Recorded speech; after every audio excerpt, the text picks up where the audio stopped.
Derivatives trading involves substantial risk of loss and is not suitable for all investors. Past performance is not necessarily indicative of future results. So stressful when the world's on fire. Good God. I can't look at this, guys. Like, my strategy is you buy it and you hope that you got a good spot. Yeah, but we all think you're crazy. You don't fight this. No way. The markets are freaking out and you don't think that anything is wrong? Come back tomorrow and I'll lose it all. Should be fun. Derivatives trading involves substantial risk of loss and is not suitable for all investors. Past performance is not necessarily indicative of future results. So, like, if I switch scenes, So stressful. this is so funny. World's on fire. If I switch scenes before the stinger is done, I it can't goes look right at into this, the guys. stinger again. Like, my strategy is What's going on right here? you buy it and you hope that you got a good spot. Yeah, but we all think you're crazy. You don't fight this. No way. The markets are freaking out and you don't think that anything is wrong? Come back tomorrow and I'll lose it all. Should be fun. Okay, guys, we just had the news come out. PPI here. I'm sorry we're late and it's all screwed up and everything. PPI, month over month, spot 2 versus an expected spot 3. U.S. initial jobless claims 211K versus an expected 215K. Okay, so we did get a small but brief rally in the Treasury market. It was mostly a retracement of movement that was happening before the news. It is still, for the most part, lower than we were yesterday. If we come over here and look at the volume profile, you can see that we are getting a recovery and everything, but like it's been dismal since that CPI data yesterday. Okay, we'll come back to that chart maybe in a moment. I've got to sort out what we got going on here. Okay, so move today to the 10th and copy. Do I not have a template anymore? Well, that sucks.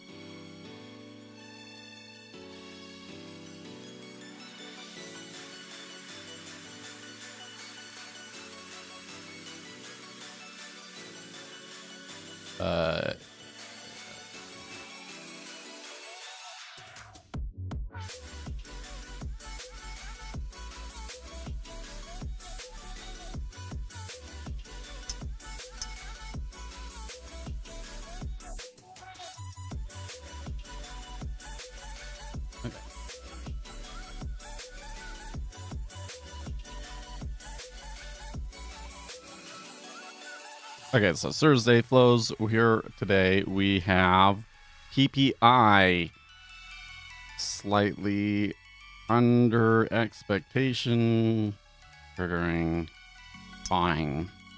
Okay. Initial jobless claims less than expected. Press conference. ECB press conference is today. Tends to reduce flows during conference. We do have other Fed speakers, Williams and Barkin. Okay. Also, heavy speculation of JPY intervention. They are past levels that they have said that they would intervene. I think that they would probably try and look for the right moment. I think that maybe this run that we're having here right now might reduce the chances of them doing that intervention. Okay, but it is out there. And then also, concerns of strikes by Iran is another flow that's coming out here. So when we look at the totality of the flows, we should also add We are still momentum short. Okay. So there is good reason to believe that the trend from yesterday will continue through into today. But we do have these two big ones, the speculation of a JPY intervention and concerns of a military strike by Iran. Those are both flows that I would think are positive, and then because of the news was positive. So I think that for right now, you know, I'm leaning towards the long side. Okay.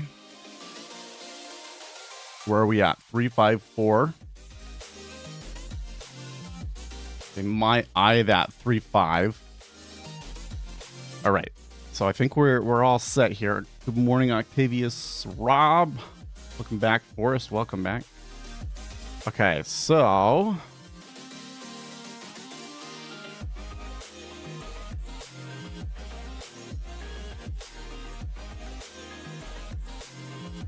traders keep bets on first Fed rate hike in September, but they see a slightly higher chance of July after the data. Okay, so something that I want to point out here, it's not like a huge deal or anything, but the market or the media kind of overplays the whole like market bets on when things are going to change. Okay, so we have the SOFR futures, they go month by month. And so looking at what price the SOFR futures are at is a pretty good indication of what the market thinks interest rates will be at certain times. But you got to remember that those prices are not reflective of all available information.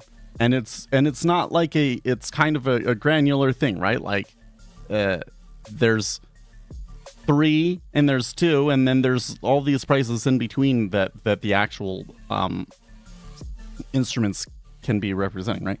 So those instruments are going to move according to supply and demand. If somebody needs to buy or somebody needs to sell, like they're going to reflect that. And so a shift in that does not necessarily mean that they are changing their expectations of what the Federal Reserve is going to do. Okay? Now, we do have an ECB press conference.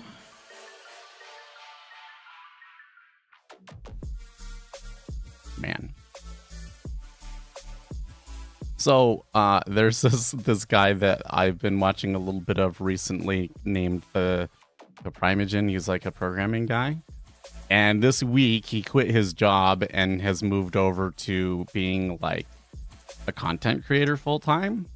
And it seems to me like he has just shifted into live streaming programming all day, which just sounds like, ooh, I don't think that I would like to do that for a job necessarily. But I don't know. He's kind of entertaining, but when I go on the live stream, I have no clue what they were working on, so it didn't really. Okay, so let's see here. ECB.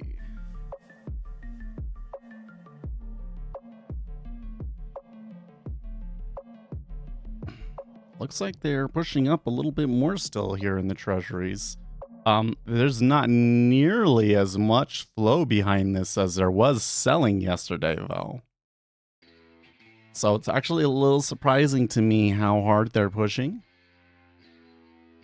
The Japanese yen certainly jumped up there. Bitcoin jumped up there. Gold jumped. The S&P 500 really jumped.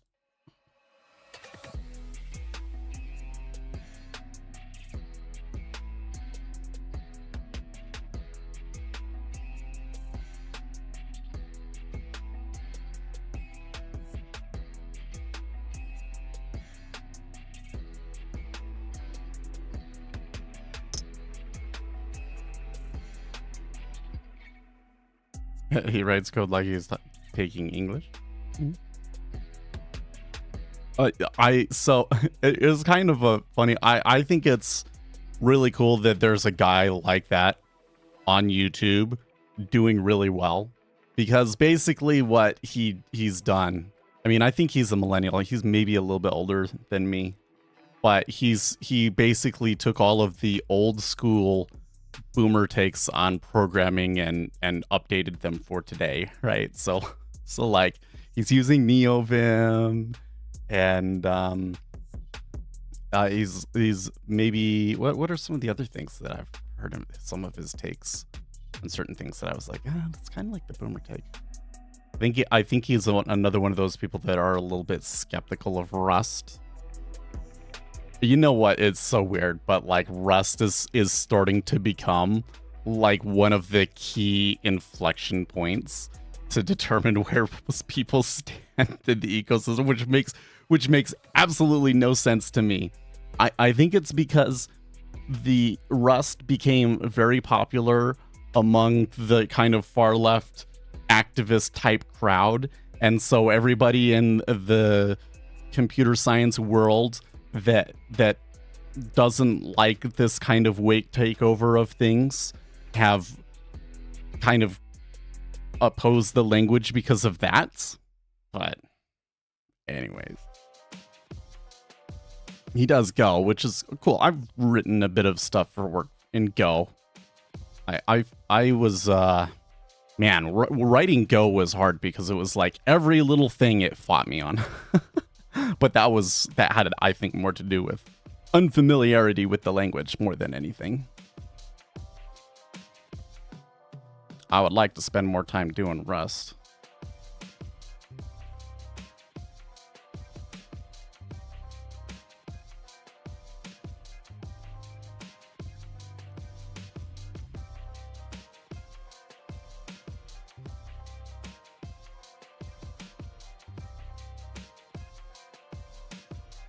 Oh no, there's this person commented on one of my videos. They say, this guy doesn't trade and doesn't understand order flow or bookmap element. Okay, well, so first of all, I do understand order flow, and I think I understand it a lot better than the kind of some of the things that people from bookmap are probably telling you. Okay, but I'm very, very selective with my trades. I am, and it's not unusual these days to go an entire week without taking a trade. Probably could have been on this long a little bit, but I'm quite surprised how far it's gone. But I think that if I take a trade today, let's see here. You have any videos about informational inefficiencies or any recommended sources for learning about it?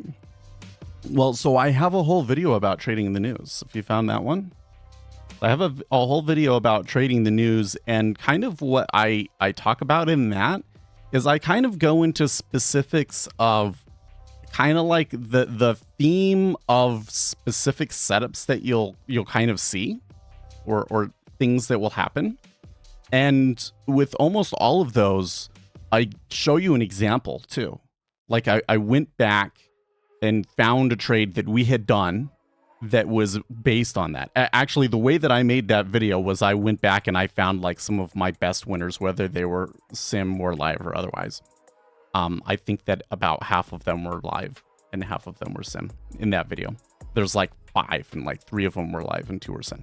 But anyways, and then I went through what those were.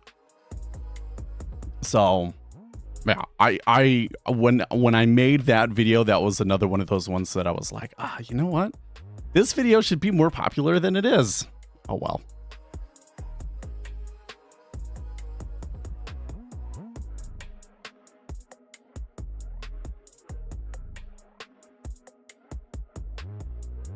Okay, so they are coming back a little bit. And be eyeing that 10 because there was a little bit of a node there at 10 before they decided to push and continue up or further. And then you've kind of got some of these gaps like 08 and 02.5. So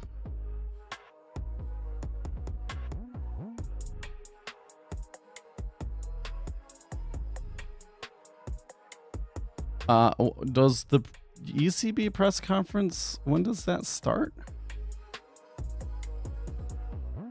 Oh, it starts about right now, 6:45. Okay.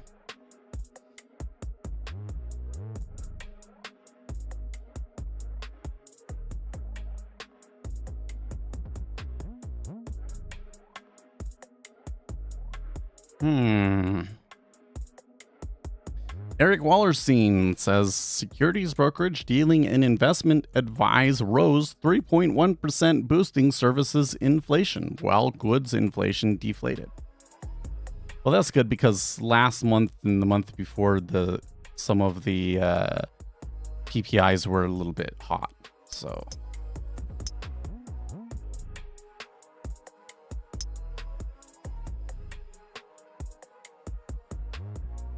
there you go. First indication out of today's ECB governing body meeting is consistent with President Lagarde's previous statement that the Eurozone Central Bank is not Fed dependent. Recently watched Day Trading Strategy Essential Elements. I honestly wish I had found it sooner. So informal, straight to the point. Oh, good. Yeah. You know what's so weird for us though is like to me, okay, like when I make these videos, you know, how do I determine what I'm going to make and everything? Okay, what is it that I'm seeing out there that it seems like beginning traders aren't getting? You know, what are people saying on Reddit that contradicts what we already know, and what is the piece of information that we can give them that's like the most useful? So like when I make a video like the day trading strategy essential elements, to me, all of those things are almost like no-brainers that they should be in there. Like to me, it seems so silly that like you have to look at correlated instruments and you have to look at volatility. Those are two things that most people kind of leave out. And then you add in the order flow and the news and your risk management. Okay, that's 5. But you know, I just knew that's what was kind of going on. So it's really great when I hear people say, oh, you know, I watched that video and it really, really helped me. Because the problem that I have is I have a very difficult time understanding what other people know and don't know, right? To me, it's like, I know all of this stuff. How come everybody else doesn't know all of this stuff? And because a lot of the knowledge that I have is well advanced beyond what most people find, that makes it difficult for me to relate, you know? I think it's one of those. So the way that I see it is like, okay, the front of your brain is like a chat GPT, but the way that let me start over. The front part of your brain is like a chat GPT. But one of the things that your brain can do that current chat GPT cannot do, that is really, really special, is that neural network can like reconfigure it instantly. So it can come in and it can say, okay, I am at work. So when I am at work, I have this model. And now I'm at church. So when I'm at church, I have this model. And it just instantly switches. And so what it can do is it can say, okay, I'm talking with the person, and these are all of the things that I know about this person. So I am going to conjure up a model. I'm going to say, what do I think that guy's model is? And then run off of that, right? So if you're ADHD or autistic, you're probably not as good with that particular skill. So I have gotten to the place where with medication and hard work and really strong systems of organization, gotten myself to the point where those executive functions are not really impaired anymore in me.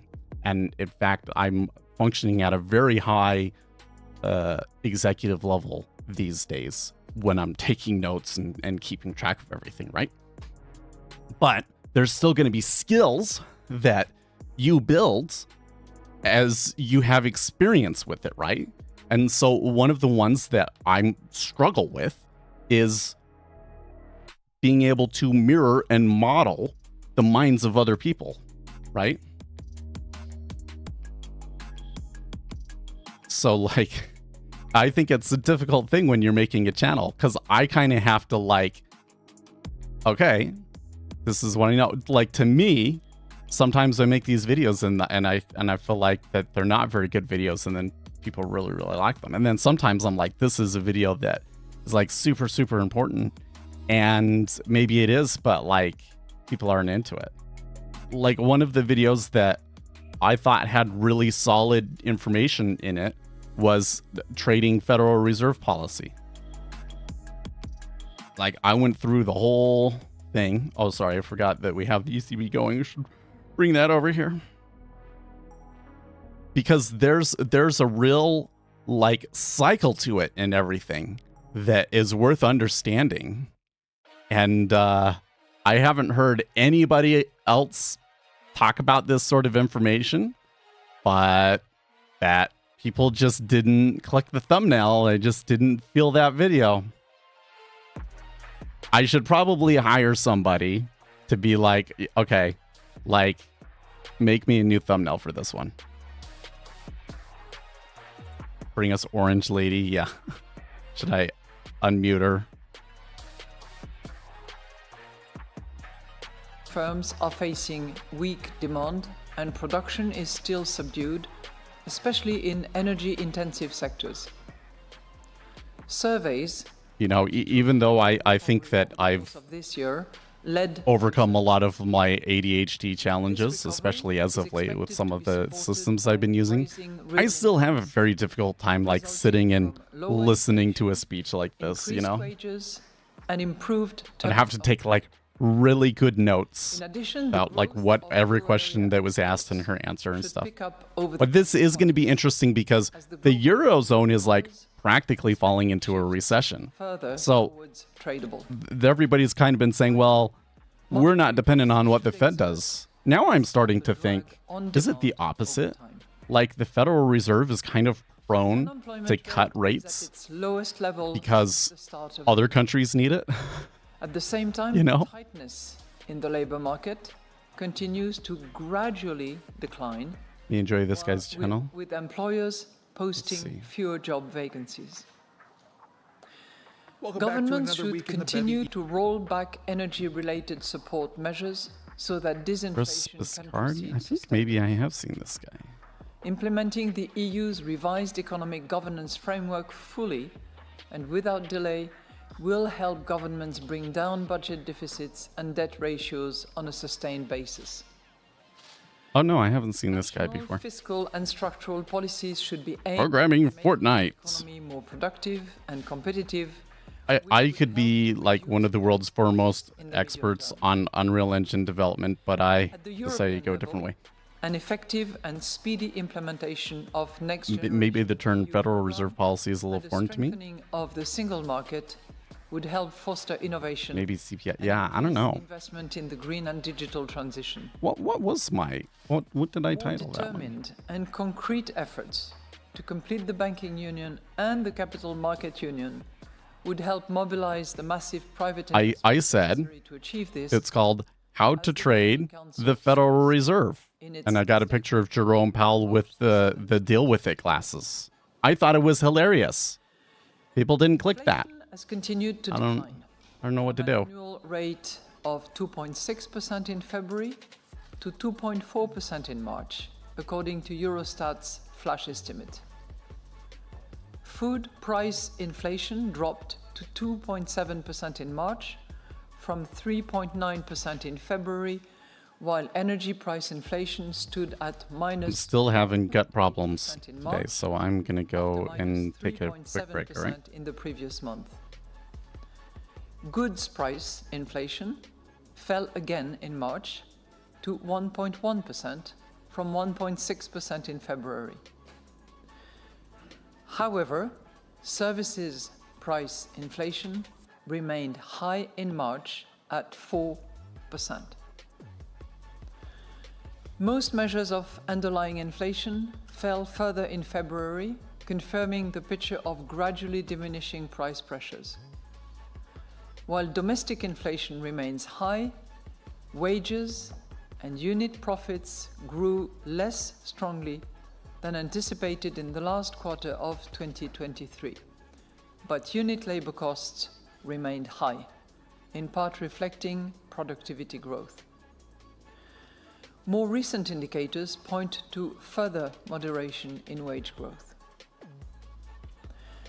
Inflation is expected to fluctuate around current levels in the coming months and to then decline to our target next year, owing to weaker growth in labor costs, the unfolding effects of our restrictive monetary policy, and the fading impact of the energy crisis and the pandemic. Measures of longer-term inflation expectations remain broadly stable, with most standing around 2%. The risks to economic growth remain tilted to the downside. Growth could be lower if the effects of monetary policy turn out stronger than expected. A weaker world economy or a further slowdown in global trade would also weigh on euro area growth. Russia's unjustified war against Ukraine and the tragic conflict in the Middle East are major sources of geopolitical risk. This may result in firms and households becoming less confident about the future and global trade being disrupted.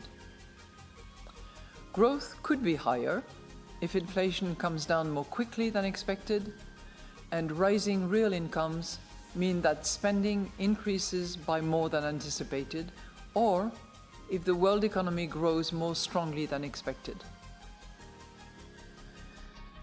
Upside risks to inflation include the heightened geopolitical tensions, especially in the Middle East, which could push energy prices and freight costs higher in the near term and disrupt global trade.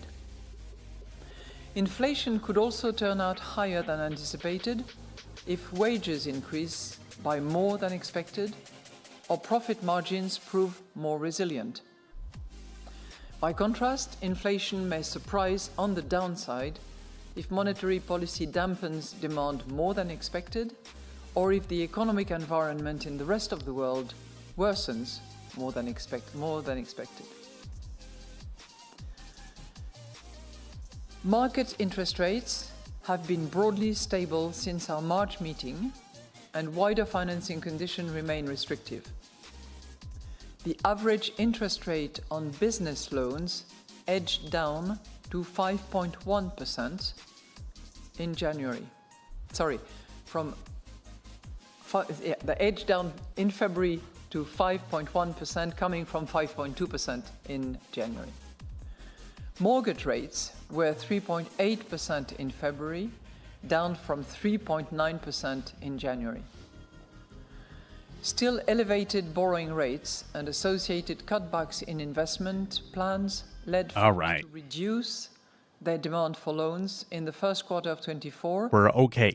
I thought it was going to be really bad. Bank lending survey. You know, like I thought that maybe I had almost pooped my pants, but it actually wasn't that bad. We're okay. With a further slight tightening for lending to firms and a moderate easing for mortgages. Against this background, credit dynamics remain weak. Bank lending to firms grew marginally faster in February at an annual rate of 0.4%, up from 0.2% in January. Growth in loans... Not something you would probably share with your stream, but I feel like I have to explain myself, so... 0.3% on an annual basis. Broad money, as measured by M3, grew at a subdued rate... So what happens is, I have ulcerative colitis, which is to say that my immune system, for some reason, it thinks that I have a colon infection and is constantly attacking my colon. And it can get so bad that I will develop ulcers. I don't think that I have any ulcers right now, but every once in a while, I have a flare-up. So I take this medication that is kind of like aspirin for your colon. So it's got like this special coating on it so that the medicine doesn't get released until it gets to your colon. Updated assessment of this medication is like thousands of dollars a month. And the insurance doesn't want to pay for it. Block by. So when a new version of the medication comes out, they want me to use that medication. So I switch would be appropriate because that's to reduce the current what I'm required to do. monetary policy risk. And that medication doesn't work as good. We will continue to follow. It's kind of weird because I think that it's that the coding on this new medication is actually too effective. Like not enough of the medication has distributed its stuff. In any case, we stand. So then if I get a flare, so like I ate something that was too spicy 2 days ago and that like screwed my whole system up. And so now smooth functioning. it's having a hard time getting back into remission. We are now ready to take your questions. Thank you, President Lagarde. Meat diet, I actually think that part of how I created this, or I think that part of what may have created this issue was having a diet that was practically nothing but protein and not enough confidence fiber to increase for restriction to be removed. Psyllium husk. I also heard you saying that you're not pre-committed to a specific policy path. Do you think your body will? There you go. Message received. But I do want to ask you whether you believe that such levels of confidence. Psyllium husk sounds like something that would help me. You next gather to set policy in June. And take it once a day. As a side note to that, I would be interested in knowing whether there were some colleagues around the table today that thought time might have already come today. And the second question. It's fiber and it's gentle. Know that that'll be good. You are going to say we set policy for the Eurozone, and I appreciate that. But I'm wondering whether surprisingly hot inflation data out of the US and the reactions it triggered over the past hours or 24 hours or so have changed in any way. When I see the picture of this stuff, I'm like, that actually looks kind of good to me. Thank you. How much do you weigh? Well, thank you so much. I don't know what it is in First pounds. question, but you seem to be covering. I'm usually around 75 kilos. As well. So I'll try. So 165, probably a little bit more than that, probably 170 right now.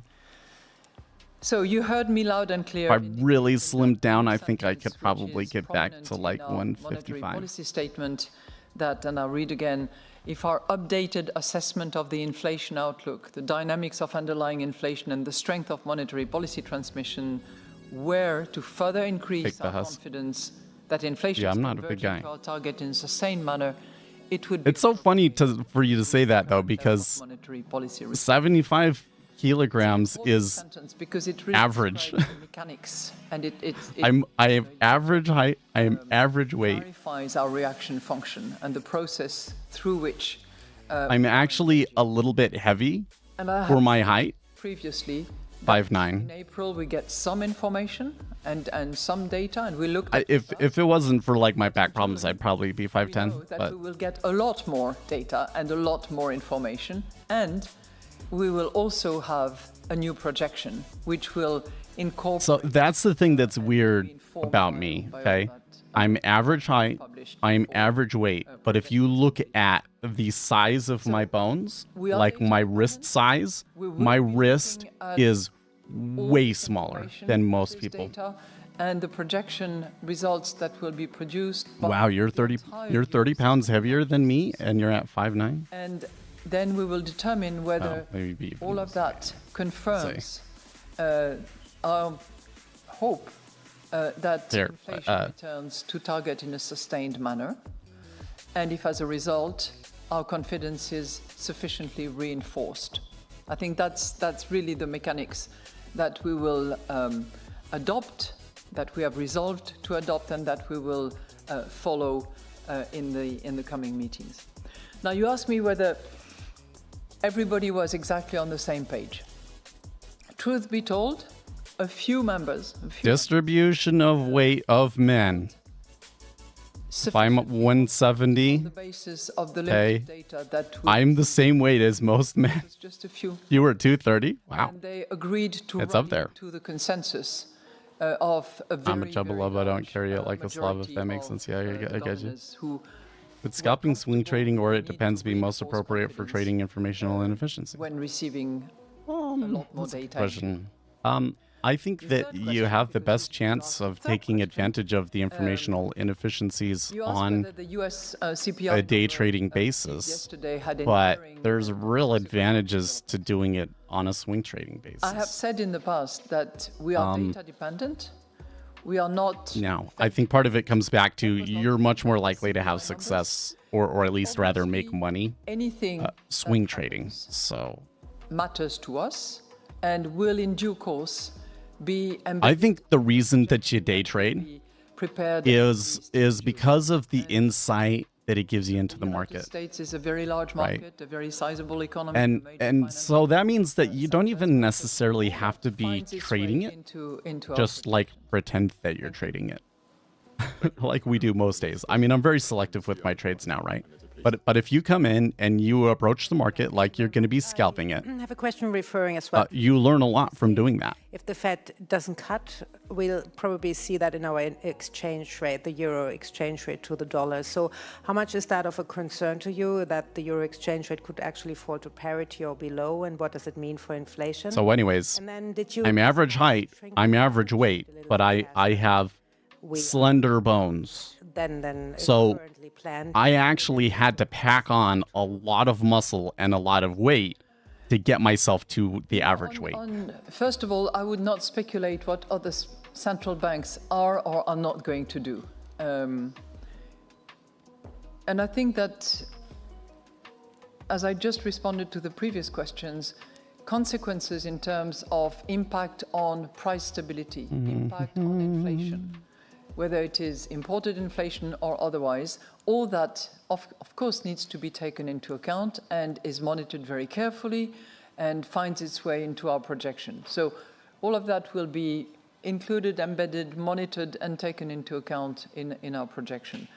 But, you know, we don't target exchange rate, we don't comment on exchange rate, and I'm not going to go any further than that. I would simply mention that you know, yes, gaining weight, particularly muscle, is extremely difficult for me. It's not just through exchange rates. I think there's other channels. Something that really hurts or makes it more difficult is taking ADHD medications, so that kind of turns up your metabolism. It also kind of suppresses your appetite. Very carefully.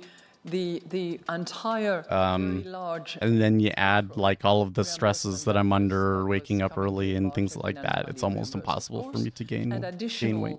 Over 30 billion. Although right now my goal is not necessarily weight gain, but rather body composition change. I think that I probably have too much fat, especially visceral fat, and that I could be more muscular. I see many people that are the same weight as me, and their muscles are like twice as big, and I'm like, how are they doing that? Where do they store all the organs and stuff? And as determined by the maturity of those bonds that come to runoff, and then we will move to the reduction. I don't lose weight either, though. Until from the 1st of July until the end of December, and then that's the plan.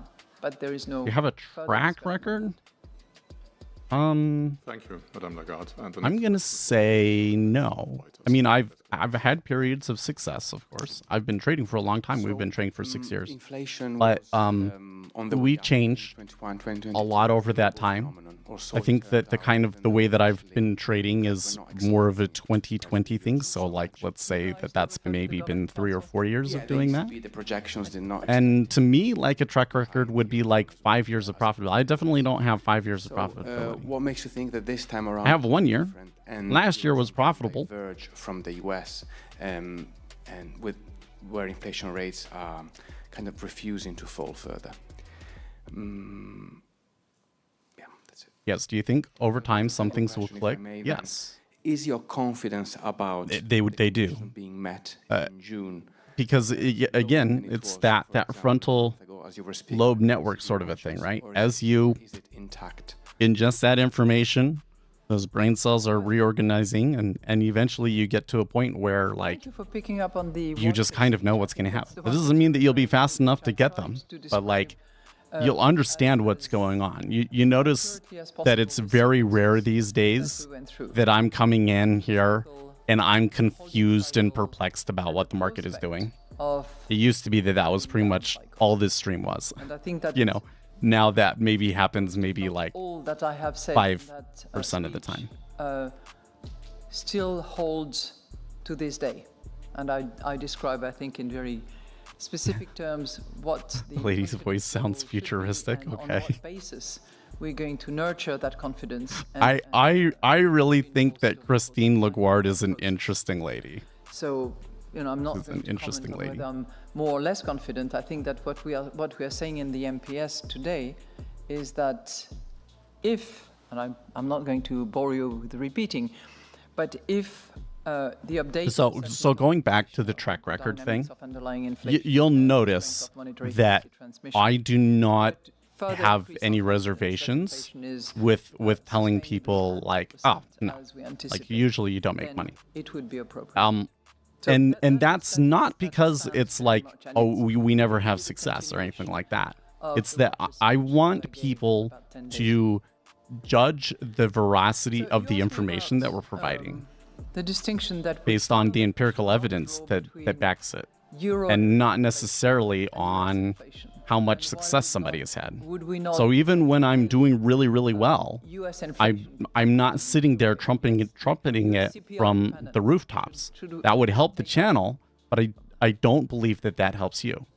And I'll warn you, if you go around and you just look for who made the most money last year, that will almost certainly lead you into the arms of a charlatan. Determine our monetary Because you can make money just from taking on risk. decisions. And it doesn't mean that the things that they're talking about are real. Produced by the euro area on the basis of the global environment, and that includes obviously the United States. There's so much randomness Matters. in this field Matters, and that you really have to rely on the data we science. focus predominantly on the territory for which we have responsibility for monetary policy. As you know, and as I'm sure all of you in the room know, the nature of So inflation. even if I'm doing well, when people ask me a question like that, I will kind of put off like, nature of I don't do well. in the United States, notably. Because I want the ones that look at the empirical information. The consumption People that are like looking for a quick buck, and right, those are people. U.S. consumers is of a different nature. Investments. You know, they tend to be the sheep. I don't think that we can. We make money off of them. Conclusions, based on an assumption. They're not going to understand our content. Inflations are the same. They're not that interested, so I don't care if they don't. The political They don't regimes stick are not around, the same. right? The fiscal policies are different. And as a result of that, we have to focus on what we They have, just. Oh yeah, ZV really moved which up is there. the euro area. Taking into account what happens in the rest of the world, but not assuming that what happens in the euro area Seems will to me be the that mirror the of what treasuries happens in the United States. do seem to like something that she has said here. Thank you, President Lagarde. So, anyways, going back to the previous subject, when I was doing weightlifting, I was making like really big strength gains, and you know, I had gotten myself to my clean and jerk being 100 kilos, and I should be able to get well beyond that, and my snatch to 75. I think that I should be able to snatch like 80, maybe even 90, and like a clean and jerk in the 120, 130 range. But once I started taking ADHD medications again, it was like just all gains stopped. Because of foreign exchange markets potentially putting upward pressure on. You don't often like stand up. Yeah, not Second usually. question is on energy markets. We've seen a roughly 10% increase in oil prices. Maybe you mean something different from that. Concern for you is that Maybe he must not be talking about me just standing up. potential rate cut in June. Felt as strong in the tens. Thank you very much for your two questions. And So 40K now on that. You've answered the first Right. question, or you at least gave me the And elements most my of it has been since the ECB press We conference. are data dependent. So We it will does operate meeting by meeting. seem to me that it is Take into account all the data the that ECB. actually matter and how they unfold and develop and affect our economy.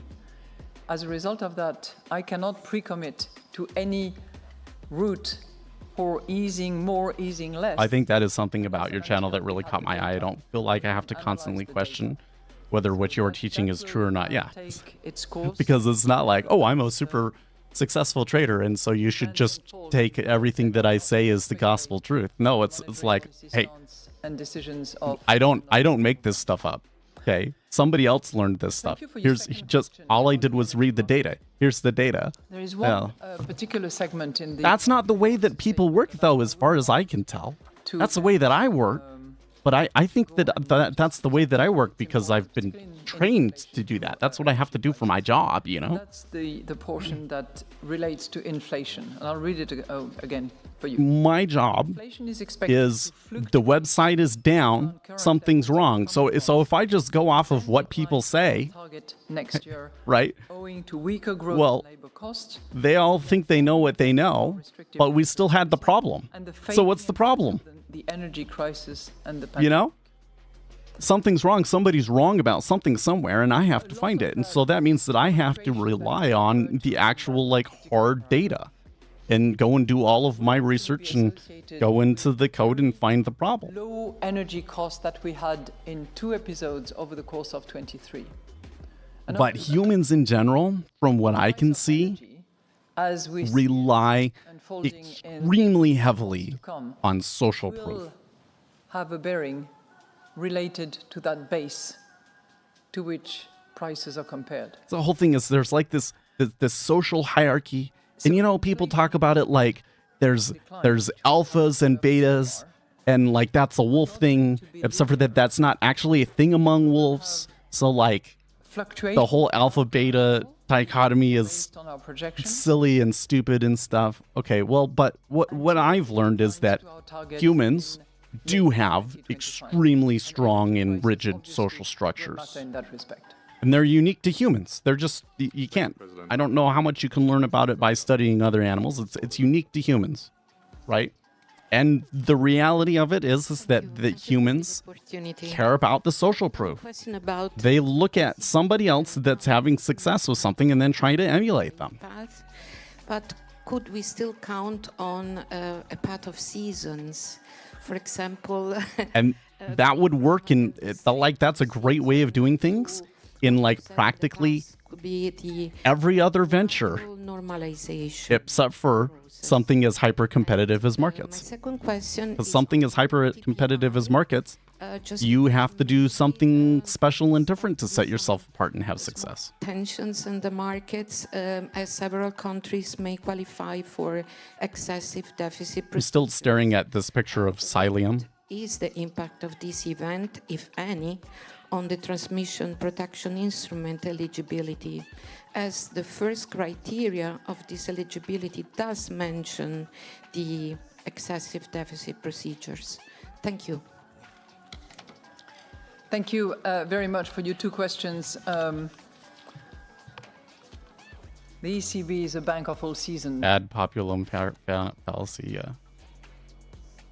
And I don't think that we can... I never really understood this until TikTok came along. Data dependent. And I saw that all of the people that were, you know, blowing up the biggest on TikTok were the people that were like, hey, look, I have this Lamborghini or whatever. And that's what, you know, got them all of the attention. And I was like, this is so stupid.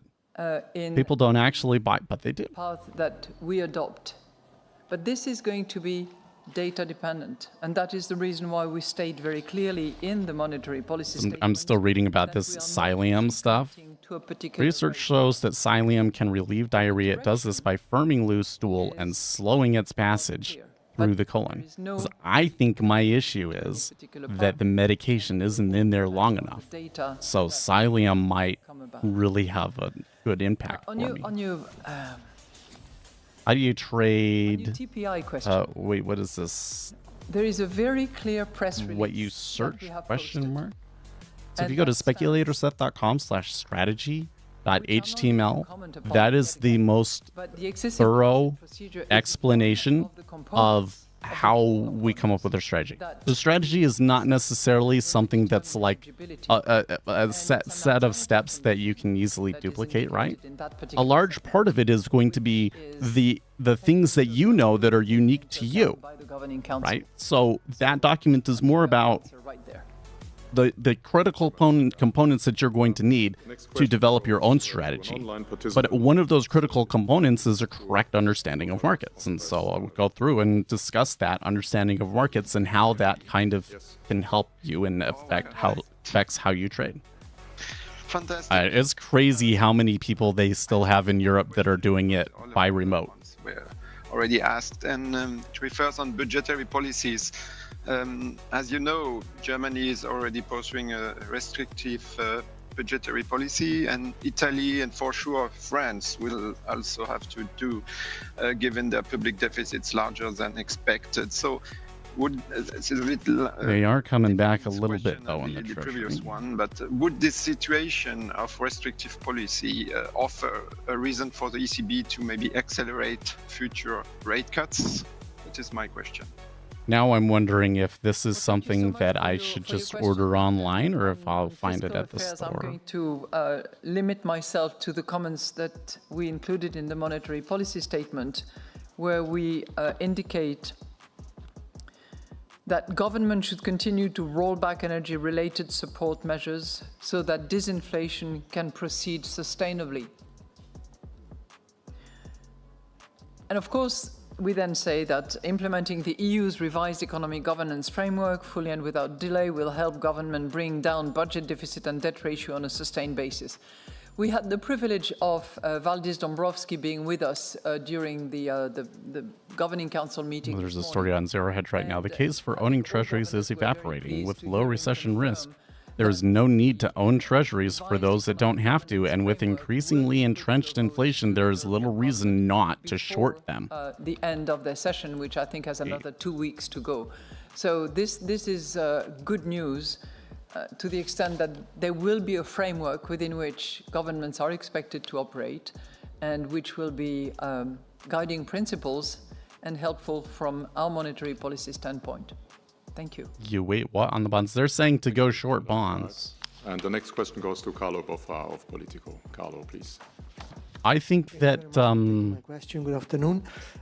First question. The risk reward in treasuries is a lot more complicated than inflation that. is still very sticky, as flatlined for the last 5 months, and the underlying momentum is now accelerating.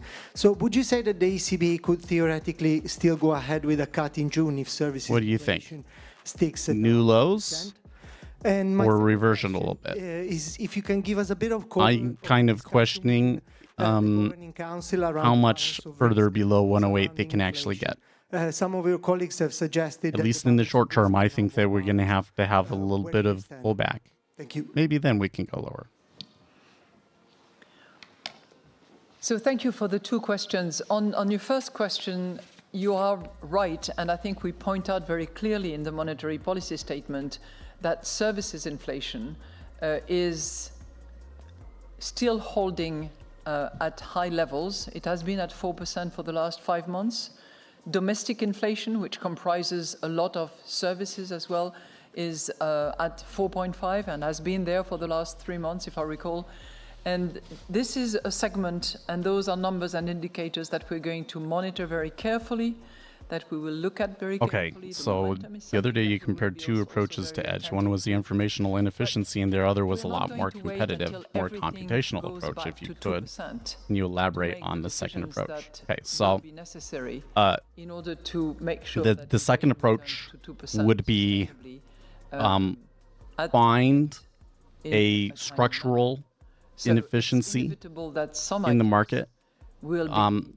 Most often, that will be something that is high-frequency trading. Okay? So if there is a inefficiency in the market based on the structure of the market, then that inefficiency will always be there, but there'll be high competition for it, which generally means you have to be first. Right? You ever seen margin call? And the CEO is like, there's 3 ways you can make money. You can be faster, you can be smarter, or you can cheat. And we're not going to cheat. And we have a lot of smart people, but man, it's just a lot easier to be first. Balance of risk. That's basically what that one comes down to. So if you're going to do something like that, that's going to mean collecting your own data and doing some machine learning sort of strategies with it. You're probably going to be looking more in the high frequency space. You're going to have co-located servers. Like there's a lot of capital and infrastructure that has to go into that to be very successful with those. And then if you find one, you have to understand how to size it appropriately.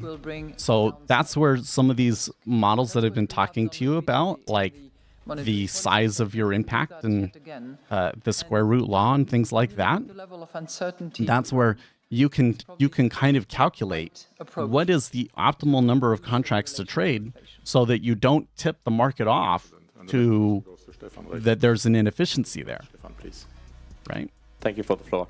One question. So it's a very, very difficult thing for a retail trader to do. Upwards. That's why I'm like, you know, like for you to have success with that, just think about, I'm a pretty good programmer. I understand the market really well. I have not been able to find a really good edge like that. I've had a little bit of success. I've found some interesting things, but by and large, I would say I've not been able to find a really strong technical edge in the market. Well, thank you very much for your questions. On the, are you smarter than me?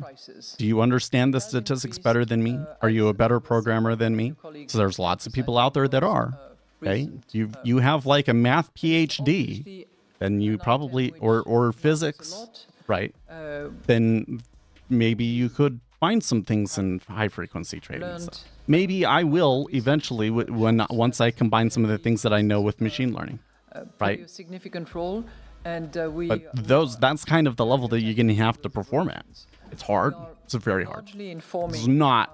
It does not make sense for the vast majority of people. So we look at the vast majority of people, if they really want to trade, they're probably better off going for informational inefficiencies. Brand that we look at, we also anticipate. Jeremy Irons fits that role so perfectly. As well as is possible, and it's not perfect. But we try to use futures as... So every time that I see that, I'm reminded of this video I saw on TikTok that I thought was margin call. Second question, because it was basically like... but it's a survey. Kevin Spacey. And it indicates... He was like leading a group of traders, and their whole thing was they were going to be selling a ton. And, you know, I thought that's what happens in margin call, but it was actually showing them like doing the selling. And we also have it's not in the Big Short and it's not in margin call. So I don't know what movie it was from, or maybe it was like of loans. Maybe it was AI generated or something. All I know is that it had Kevin Spacey in it. If you only look at I don't think it was the Big Short. Survey, what you see is the anticipation by the banks. So one thing was that they were in Europe. Slightly lower, both on the corporate and building like, what is it? I don't know where it is. There is a Kevin Spacey. Not a major, but a slight uptick in the volume of loans. Kevin Spacey's not in the Big Short. He is in margin call. And a slight stable compared with the last month uptick in the volume of loans offered to households. So that was what got me to watch margin call. And then the scene that I had seen on TikTok was not in that. Decline. Maybe it was like a that is offered to the borrowers. Maybe it was like a so you can deleted scene or something. But it also seemed like they were in Europe because they had that building that's kind of twisted and curved. I don't know where that is. It shows up in pictures a lot, though. It's the beginning. And in many of those numbers, data, indicators that we have, we see positive development, but it's the beginning of developments. And as I said earlier, in response to the first question, we want to reinforce that confidence that things are going in the right direction, both in terms of growth, but more importantly... Now I'm going back through, let's pull up over here to see if I can find... Is there anything other than margin call that seems kind of... So there's margin call was 2011. Is there anything else that seems kind of supply shocks and not from financial? demand? Sort of. It would be after 2008. I mean this because, as you have just mentioned, last inflation spike started as a supply shock. And second question, public debt spreads are as tight as I can remember. Are you glad that you could deliver your restrictive monetary policy without creating big tensions, or do you fear that this will incentivize deficits? Thank you. So on Billionaire Boys Club. We know that there will be fluctuation. That's the reason why we put it in the monetary policy statement. We know that we're not going I can't show you the video. It was something that I saw on TikTok once. over the course of the next month, quarter. But what our projections are telling us is that we will have those bumps on the road, if you will, but with reaching the target in mid-25. So return to 2% in mid. Well, I don't think that he had a beard. Between now and maybe. 25, there will be ups, there will be downs, there will be ups. And as I said, a lot of that is related. Talking about it to you, makes me, I'm starting to think maybe it was like AI generated, I think what or maybe important is the data. It's the overall I'm like data. misremembering something now, Have embedded in our projection of last March those bumps on the road. It is in there. But I specifically remember him being like on a trading floor and like how much they were counting down to the market open, and then they were selling it all. And it was like sell, sell, sell, sell, sell, sell, sell, sell, sell, and then they were done. And they're like, they take a break. Okay. He was like, okay, that was the worst part of it, right? Because that's where we sold half of it. Embedded in the projection. So the rest is a lot easier from here. Take stock that sort of a thing. June as well and update our projection at that point in time. On your Side of trading is much more exciting, only if it wasn't so unrealistic for me, a retail trader. And without being triumphant and without something that bothers me so much about the modern world is how entrenched things are. Disinflationary process that is. It seems to me that there are a lot of things that should really change. The smart people know that something should change. How you go about making that change, though, it's like impossible to get things changed. On the basis of the 3 criteria. And there's people that are making money off of it that fight it tooth and nail. Like the one that really bothers me the most, I think, is that the impact of your trades should be calculated in your mark-to-market. Otherwise, they're giving you margin, more margin than you actually have. It will inevitably lead to a crash. As much as possible, the wage increases that it just seems like a no-brainer to me. And instead, they're doing everything to avoid having to do that. Something that we expect will improve in the course of...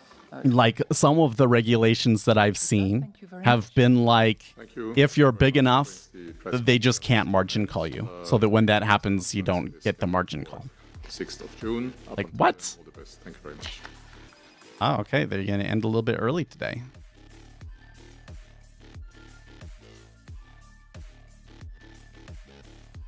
It's interesting. I don't remember seeing my favorite reporter either.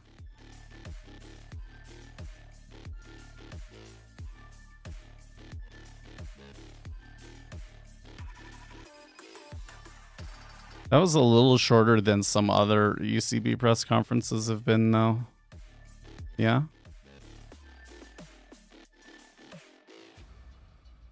Anyways, what was I saying?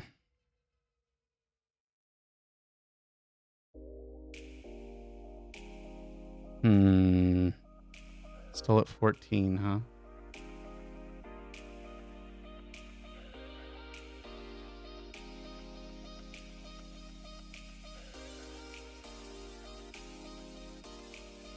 I'm kind of tempted to get a short in the rates here on the idea that they get back to 4.5, but I'm just not liking the price.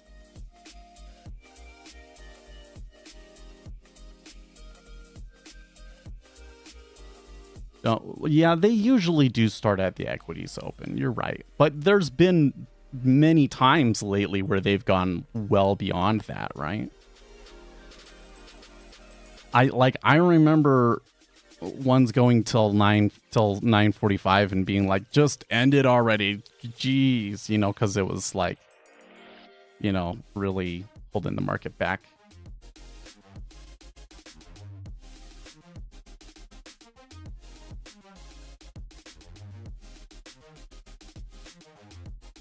The Japanese yen did not move as much on that particular piece of news as I thought.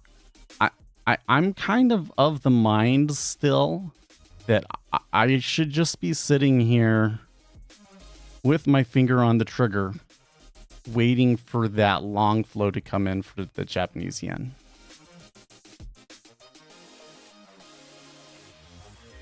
Well, there's a little bit further downside.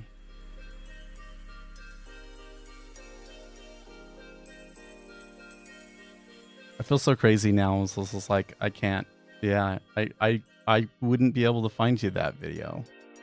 It was such a long time ago. It was on TikTok. It was probably deleted because if it was a movie, it was probably not supposed to be there. It's crazy the amount of like accounts on there. So like there are so many accounts on TikTok that just show clips from the recent Dune movie. It does sound like the end of Margin Call. But this was different because in Margin Call, it kind of shows them like, you know, they have to get on the phone. It's all over the counter. They're selling to these other people.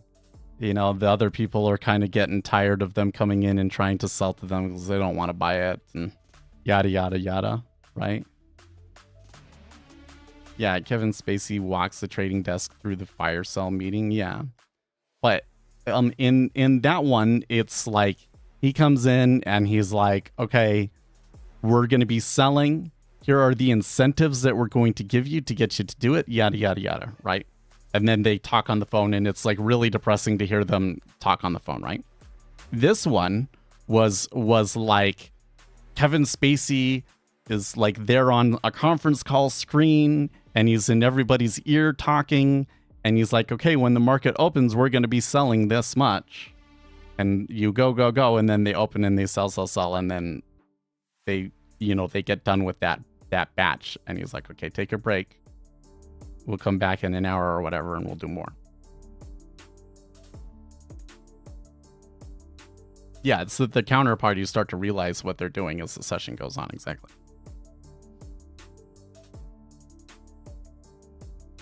Isn't that the same thing as what I said? So what was it about the way that I said that doesn't sound right to you?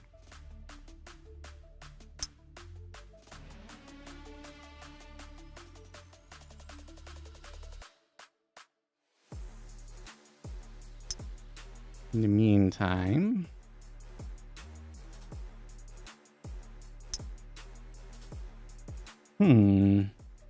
they came back to 12, but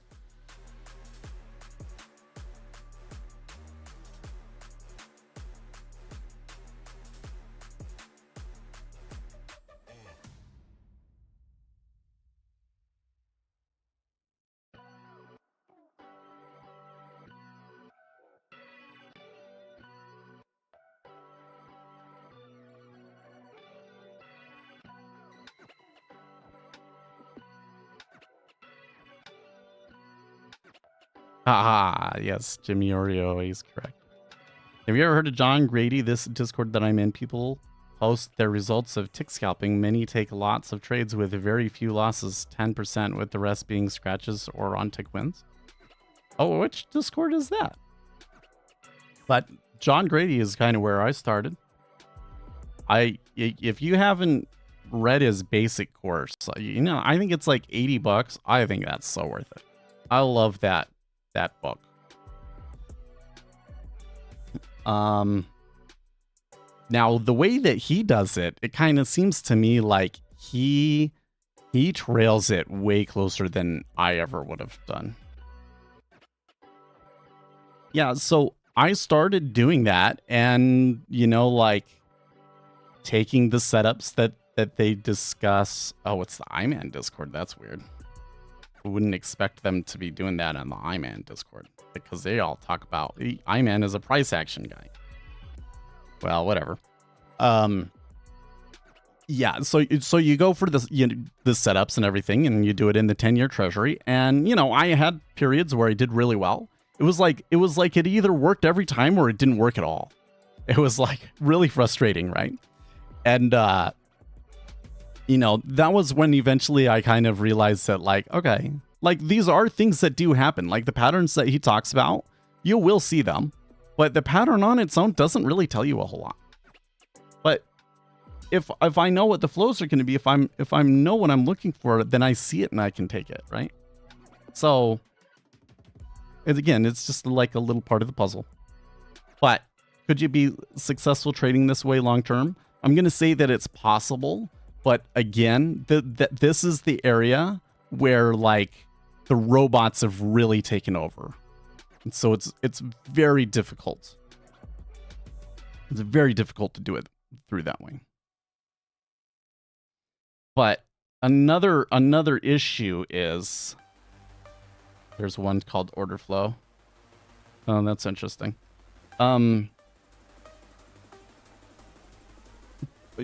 of the things you gotta watch for though is like what's the risk reward that they're doing, because if I come in here and I take a scalp, which is like, okay, I will take a 1 tick profit, and if it goes 1 tick against me, I'm gonna immediately puke, with maybe taking 2 ticks of slippage, right? So like every once in a while I'll catch slippage and my loser will be 2 ticks instead of 1 tick.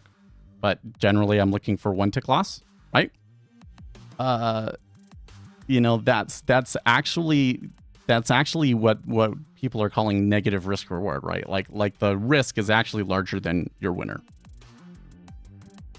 So when you do that, you tend to get really high win rates. Some people I'm even seeing doing it, and you've seen me kind of joke about it and use multiple contracts to kind of achieve the same thing, where you're maybe taking 1 tick profit and the loss is maybe 4 times that if you lose. Then you will have a really high win rate. But that kind of trading, as I've seen, is not really very sustainable, because you will eventually run into a left tail, right? You'll catch a drawdown, and because your losers are larger, your drawdown is going to be twice as big as it would have been. So those traders, as I've seen, don't actually last because they can't deal with the left tail. And the left tail might not come until like 2 years, but it comes and it just destroys most people.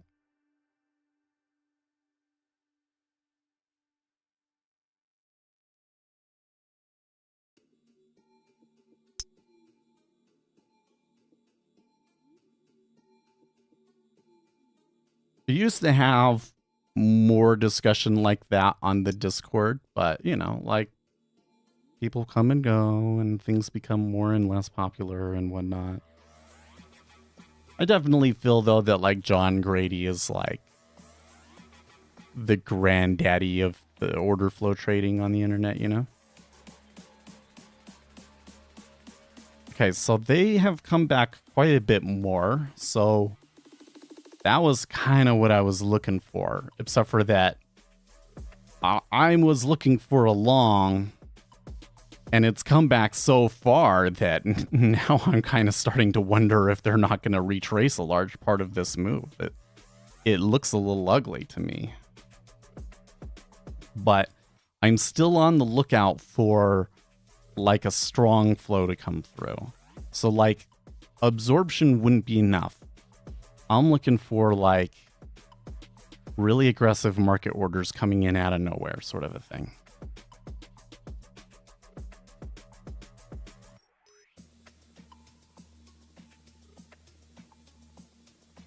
I feel like there's something else I should be saying about that, but I'm not sure what it is. I started out trading like if you look back on like the first streams that we did, that was essentially what I was doing. And It's not that we give up on those things. It's just I realized that there was a lot more to it than that.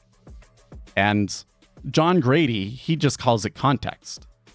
I think that I've come up with a framework for you guys to kind of help you sort out what those factors actually are that you need to know, that he seems to have to make the context. But I would also add, I've never seen, like, you know, how much money does he actually make from it. I'm going to bet that maybe if he makes money, that it's not that much from the trading itself. It's just the way that it goes sometimes, right? Like, it's really hard, and when you do make money, sometimes it's like it all comes from 1 month, you know, and the rest of the year you're just treading water.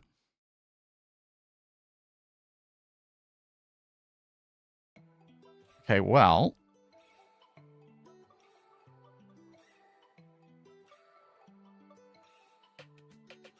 I'm getting a little bit of a hint of the flow that I was looking for, because we were all the way down at 9. There was a bit of market orders through there. Some of these, though, looked like they slipped a little bit. So that may just be the pullback.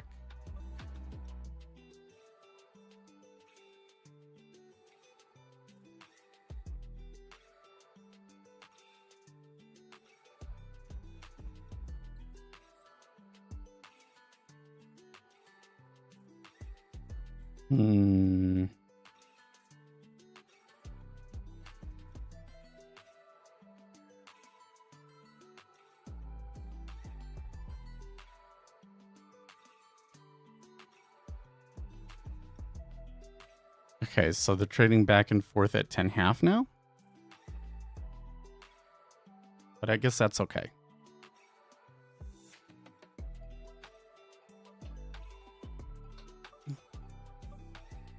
I really want to see aggressive market orders. If I don't see more of that flow, I might just scratch it.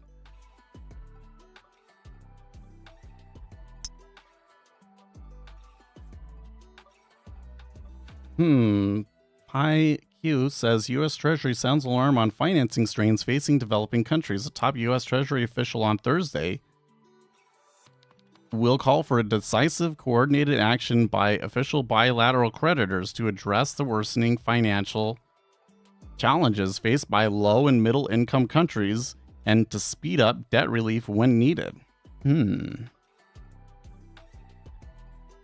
That bid at 10 is a spoof, probably. I don't think, was that there when I hit in? I don't recall. I was more interested in how it went from 09 back up to here, and that it was kind of in the range that I was looking for. Yes, it's already come in and out. In fact, I don't even think I see it on my market depth charts, do I? Oh, no, I do. I see it's stacked at 744. Okay, so when did I put this in?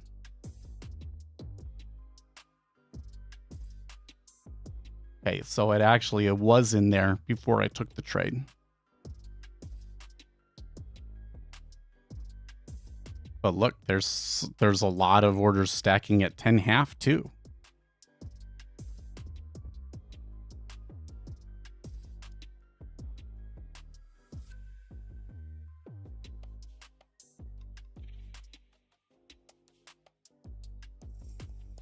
You traded into it and they didn't pull either. Only 2 contracts. I don't know if that's a good enough test. I'd rather see, like, 500 trade into it and they're still able to get over 4,000. Then it'd be like, But instead, it kind of looks like the center area is kind of switched to 11, maybe.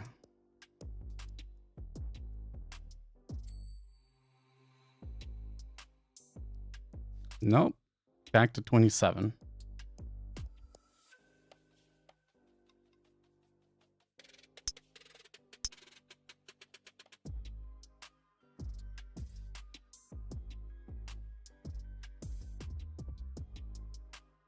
Like, I'm looking over at the Japanese yen here and I'm just like,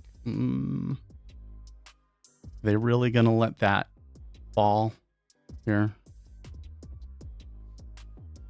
Okay, well, here's the 6.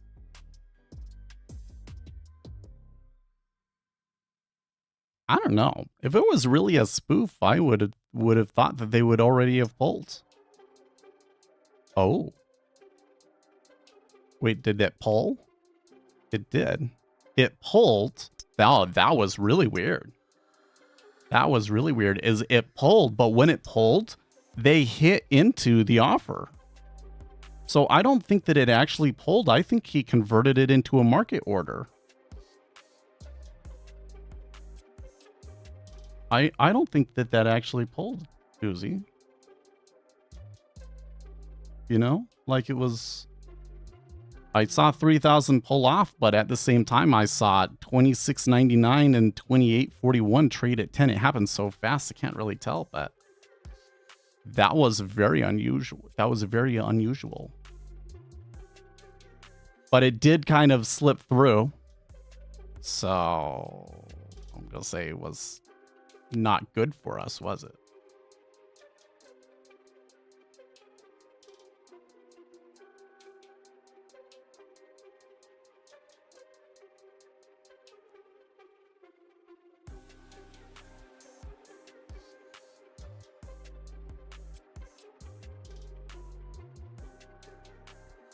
I really don't think it was fake. Well, let's see here. At one point it was 6, wasn't it? And if what I think happened there actually happened, it was 4K. So I guess you could say that some of it was fake.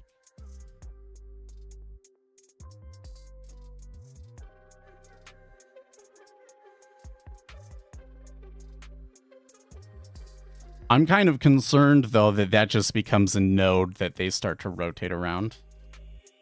Yeah, it was 7K at one point.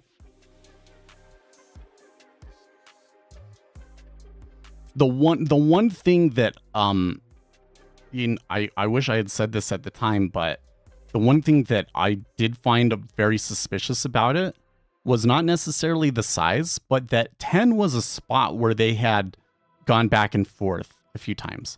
Like there was a little bit of a sign of strained liquidity at 10, and then all of a sudden there was like a ton of liquidity there. That was kind of weird, you know? Is John's method much different from Gary's? Very much so. Because Gary's method of trading is a lot more about what is the correct price based on the related instruments.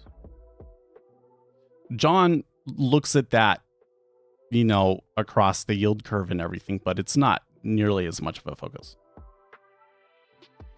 And was the day's POC until about 3:15 your time? Okay. See how it goes now? It goes back and forth across 10 really easily.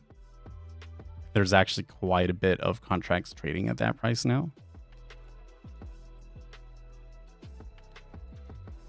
Gary Norton and John Grady.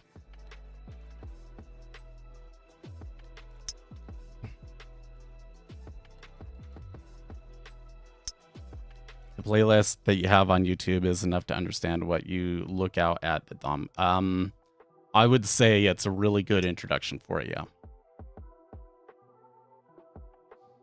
Of course, a lot of it is experience. So you watch that and then you come in and you watch it every day with me, you know, and as over time, that's like training data that your brain is churning on. And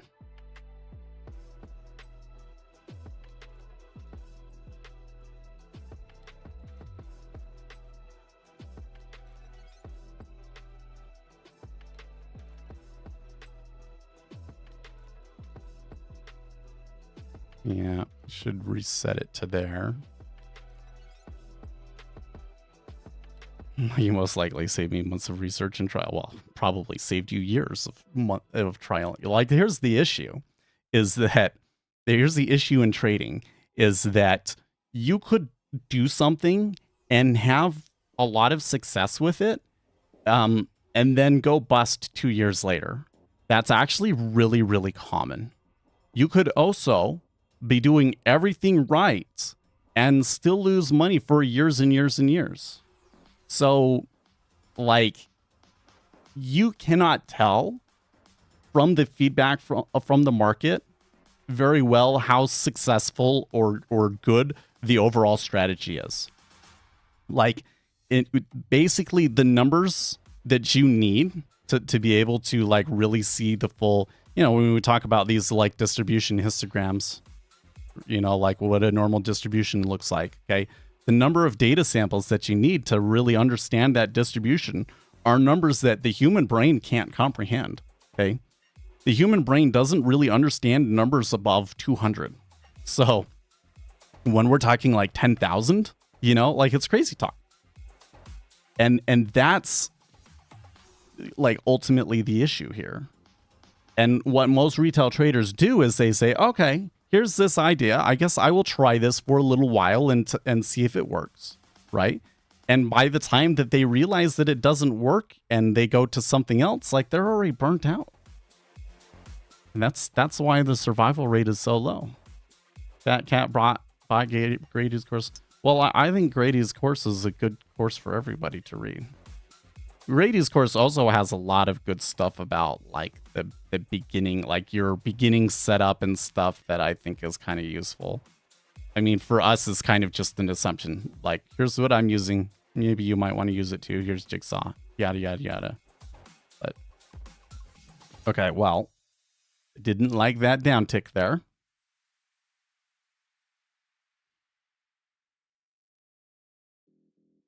This area still looks to me like a node.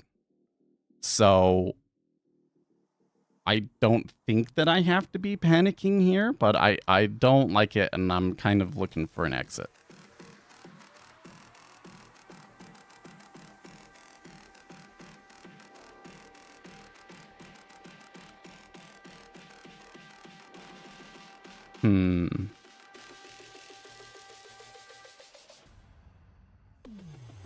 Okay.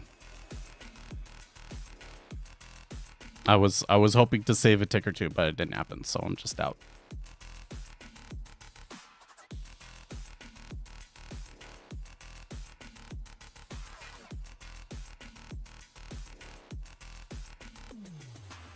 I thought that I was seeing some aggressive flow coming in. Didn't really follow through. There was some key levels that I thought were going to hold. You know, we saw a little bit of stacking and pulling. That thing that happened at 10 was not your normal pull. I think that there was the 3,000 contracts did pull, because at that time that I see that here on my market tape, I can see the 3,000 contracts pulled. But at the same time that happened, a lot of market orders went off. So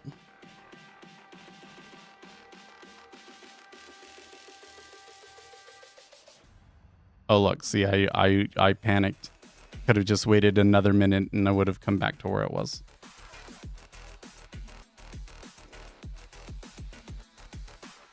Interesting. 5K iceberg at 09.5.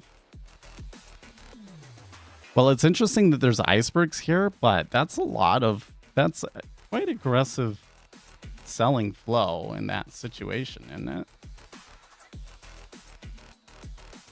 Am I seeing anything happen on the yield curve here? It has been steepening. Oh, okay. Barkin is speaking.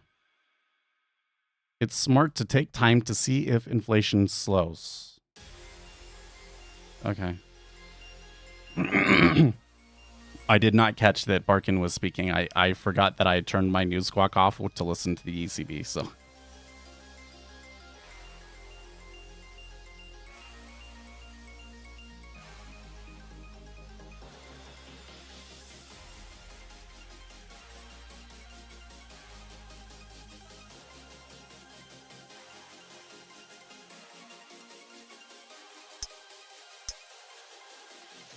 I think one of the things that I believe when it comes to like, strategies and overall education in the trading space and so forth is that that's not where we need to be, but we are headed. There are a lot of strategies out there that really that are just nonsense. That, there are things that they believe about the market that I can just straight up prove are false.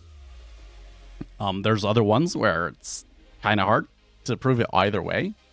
But I think that it's still useful to you to understand how other people are trading, right? Like what their overall approach is and their beliefs about the market does seem to inform, you know, what is currently going on at that time, even if their strategy is ultimately wrong about certain things, right?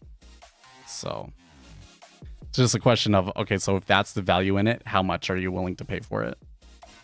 Okay, well, so like John Grady's course, I think that you need a little bit more than what is just in his course, but I do think that he gives you a good foundation. Is it worth 70, 80 bucks or whatever he charges? Absolutely. Absolutely it is. Some of these other ones, you know, like other YouTube channels, you guys talk about Fat Cat a lot. Is it Verax? And I think there's somebody else that really likes Fat Cat, and I just don't get it. I've tried watching his videos, and it's just, you know, really long videos with, yeah, meh. Not into it. Give me data. Give me empirical evidence. That's what really gets me going, you know? What's this, Versilio? May I ask, how do you make a context? No, so basically what we're doing here is we want to predict future orders. So if I buy it and then other people turn behind me buy it, the overall gist is that price is going to move up, right? So in order for me to make money, it's because I've successfully predicted future orders. Now you need to predict the orders, not the price, because market makers intentionally inject randomness into price. Market makers need a certain amount of randomness in the price for them to do their thing. So they're going to make spots where the market is a little bit softer and a little bit harder on purpose, just to mess with you, just to make things a little bit random, right? But the orders tend to be very persistent. Now, what's going on here in the Treasury is actually very, very interesting. I actually think that the selling is coming in over here on the 30-year. Because when I look at the cumulative delta in the Treasury, I am seeing a lot of contracts trade, but the cumulative delta has not really changed. If anything, though, they are slightly to the buy side in this area.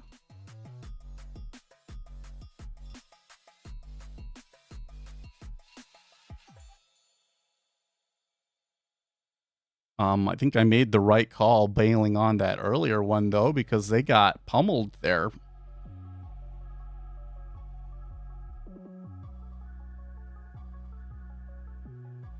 Because my original trade was 454.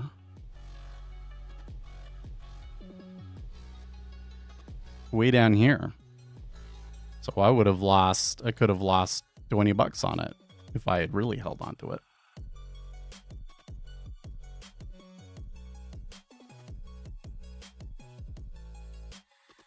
But now we're seeing, I think that the 30-year they're dragging the 30-year down because of the yield curve. Because look at the yield curve. Sparkin says inflation data raises the question if we are seeing a shift. The yield curve is moving slightly higher, but the treasuries are moving down at the moment. So that means that the 30-year is leading the way. That might explain why you're seeing outright selling in the 30 and outright buying in the 10. So we might need to be a little bit careful about our reading of the cumulative delta here and factor that in, right? John Philippe said that predictions are weak in his book, any fundamental or otherwise. Well, so go and read his... so there's a study called the Inelastic Market Hypothesis. Okay. And then he made kind of like a study talking about that. Oh, I need to pull back over to the right page here. Where he basically said, okay, here's this theory. Here's how it matches up with some of the things that we've seen. And he kind of shows how he can derive some of the results that they got in their study from some of the market microstructure stuff that he has. Okay. And at the end of that, they talk about, okay, so how do hedge funds make money? And he was, and he says, okay, like the idea that it is the orders that you have to predict is like really, really fits with what we know about how hedge funds work and everything. Like hedge funds love to buy order flow. So what they're doing is they're buying order flow from banks.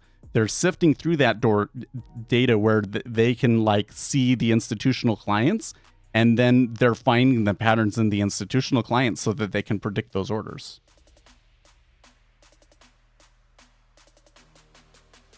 Yeah, there's a study by Jean-Philippe. Here, I'll show it to you. Labor market strength read makes it. the case the US is in a recession. I'm kind of giving up on this long.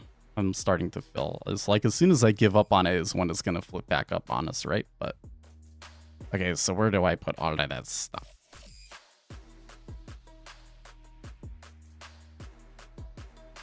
No, that's not it.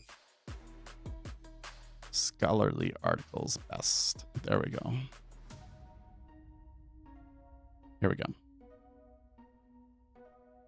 Okay. So, Jean-Philippe Bouchot. Fed Sparkin says previous Fed tightening. Do I say Bouchard or something? It's Bouchot is how the French say it, right? He's French. The inelastic market hypothesis, a microstructural interpretation.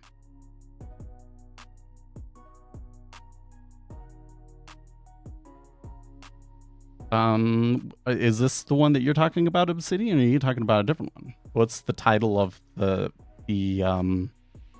study that you're talking about? But anyways, if you come down here to the bottom, not the appendix, the conclusion. Here we go.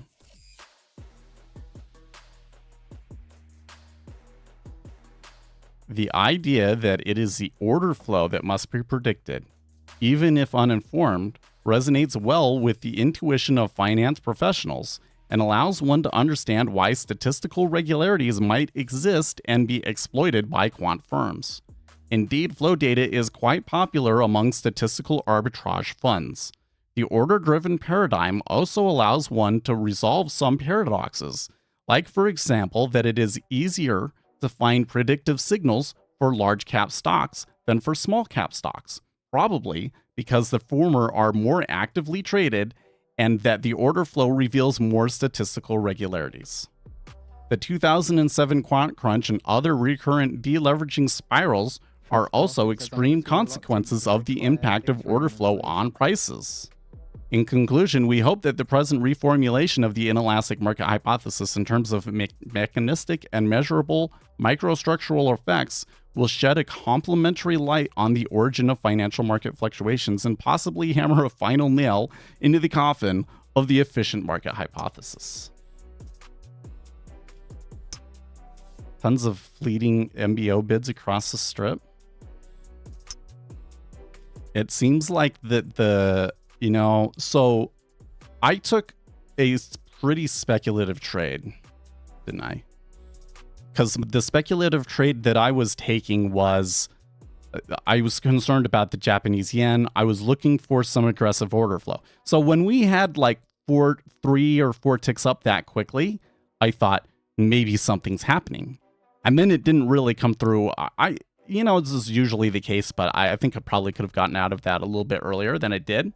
Like as soon as that bid pulled, I think I probably could have gotten out, right? That would have saved me a tick or 2. But now you've gotten a pretty, well, it's still mostly coming in the 30-year though.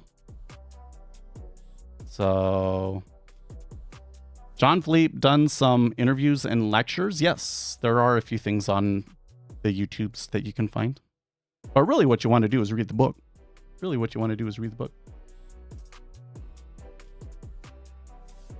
Oh yeah, no, you got it. That is. Oh, yours is from January 2022. Larkin says wants to Yes. see broader inflation, not just in goods. Oh, you probably have the one that actually got Larkin wants to see broader published. disinflation, not just in goods. So the one that I got was from Archive. I got it off of Archive. So what happens? This is actually so interesting. It was Lassalle. Okay, so there's this other guy. Oh, I need to go and get his book. I should go and get his book. The book is called Rates, Quotes, and Prices, Financial Markets Under the Microscope by Jean-Philippe Bouchot, Julius Bonnard, Jonathan Donier, and Martin Gould. My favorite book. So you can go and follow all of these guys on LinkedIn, and they actually post a lot of good stuff. And one of the guys his name is Lassalle, and he is kind of the more respected name, believe it or not. Jean-Philippe only recently got published in a major. I mean, he's published tons of studies, and his firm has done very, very well. But he was never in like the top tier financial journals until recently with his paper about doing what do they call this? An agent-based model to explain inflation. Okay, that was the first time that he got that kind of recognition. Lassalle is kind of one of the more like respected names, and so he's like the top professional academic in that space. And he recently put out a book about market microstructure that I want to get into in the very near term. But he was posting about some study or whatever, so I asked him a question, and he made a much more elaborate post about it on LinkedIn that really, really helped me understand how this works. So what happens is you write a study, and then you put it out on archive.org. And when you put it out, because you can put anything on Archive, essentially. Eventually, we'll need. That's where then it's out in the public. People can talk about it, etc., etc., etc. Right? Then, once the paper has kind of caught enough attention, then one of the academic journals might be like, "Oh, we want that article," right? But usually, those journals say, "Okay, but you need to change this, and you need to." It goes through a peer review process at that point, and then things change, right? So there might be some small changes between when it's on Archive and when it gets published in a journal. So I think you are right, Obsidian. The one that you posted is probably like the more fully like published one, and they probably are slightly different. Because mine was from when it first got put on Archive in like 2020.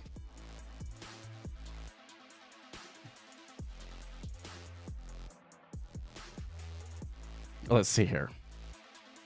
Makes sense because of the more consistent order flow and large cap stops. Yes, this is why if you're going to trade order flow, I would gravitate towards the instruments with the greatest liquidity. Fed spark and says supply. In other words, if you're going to trade the John Grady style of trading, you're going to trade CN, probably.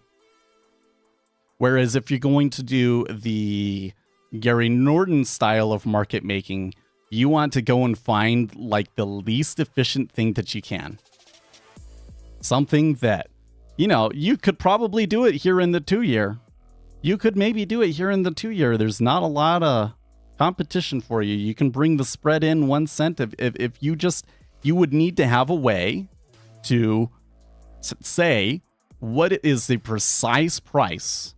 I've looked into this so many times. I cannot get an estimate for what is the best yield on a 2-year on the run. I cannot get an estimate based on the actual cash treasuries that is closer than a basis point. So that's why there's like usually almost a full basis point difference in the spread, because that's what the algos are doing. How are they getting it closer than that in the 10-year? I don't actually know.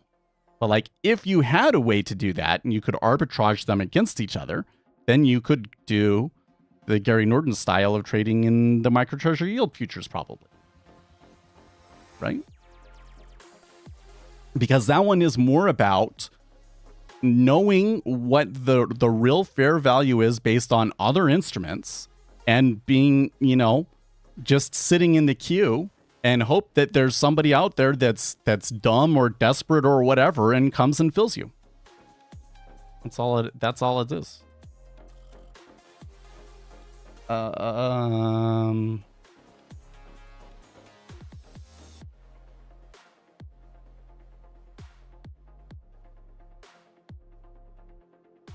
Are there any trading courses? Well, I do recommend the John Grady course, and that one's cheap. Okay.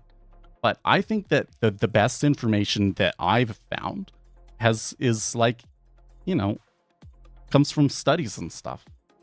I would read this. Listen, this is a tough book. Okay. This is not for everybody. Not everybody can read this book. It is like graduate level math, which means that you're probably going to have to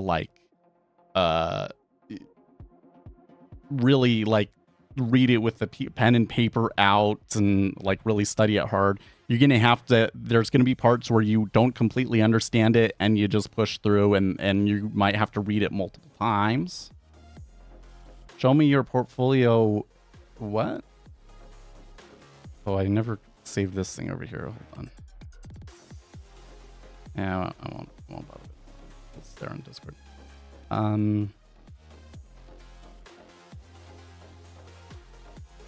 Show me your portfolio, not expectation. What, you want to see my stock portfolio? Yeah, I have a whole lot in my stock portfolio right now, to be honest with you. I've been light. So it's kind of funny. Oh man, the S&P 500 is just getting killed here, guys.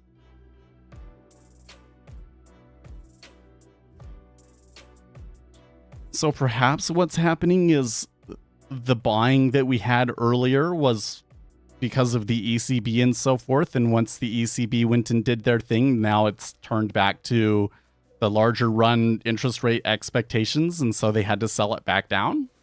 I don't know.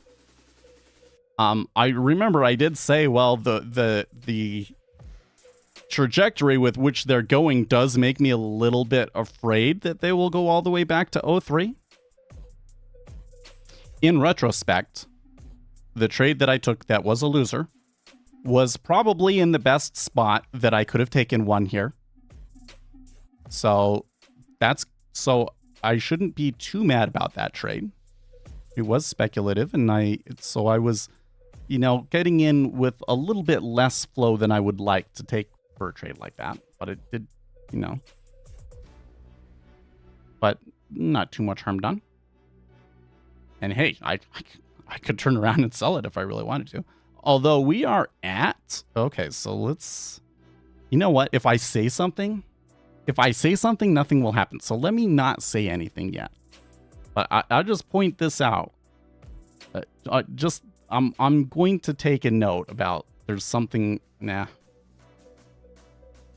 Just remember in 5 minutes, we'll come back to it, Europe okay? stock 600 falls back to 1 month low, last down 0.8. I am seeing something curious in the treasuries that we would talk about later. They still selling in ZB? Yeah, I'd say mostly so. I am curious,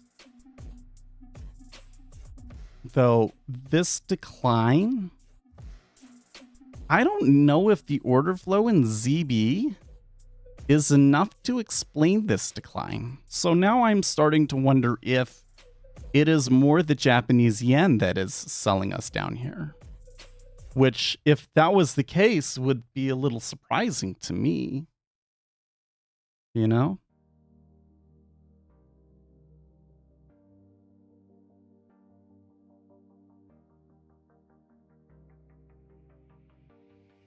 Another thing is that, because we were up and then we've reached all the way back. So you're kind of in like a back and forth day in treasuries. Those are more difficult to figure out what's going on, right?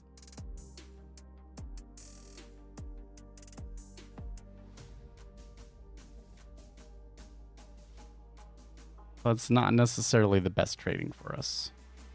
Best trading conditions.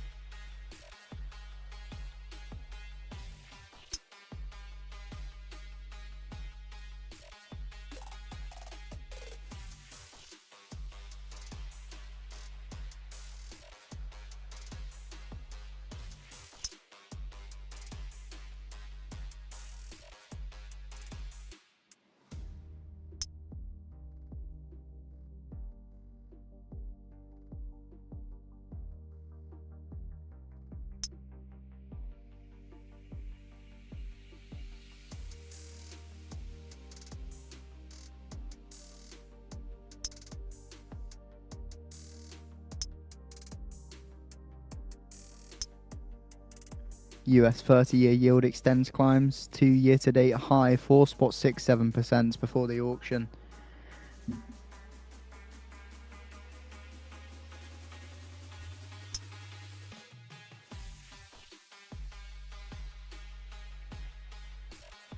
Ooh, I need to remember I have a dentist. In 10 minutes time at 10:30 a.m. Eastern, we get the EIA natural gas change.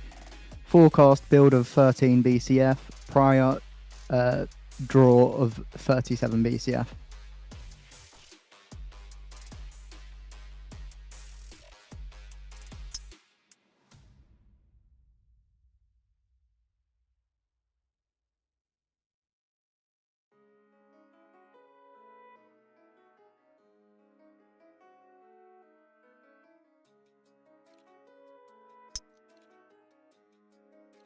Oh yeah, you're not supposed to be able to hear the news squawk. You shouldn't have said anything for us. See, everybody else knows that when they start hearing the British guy to not say anything.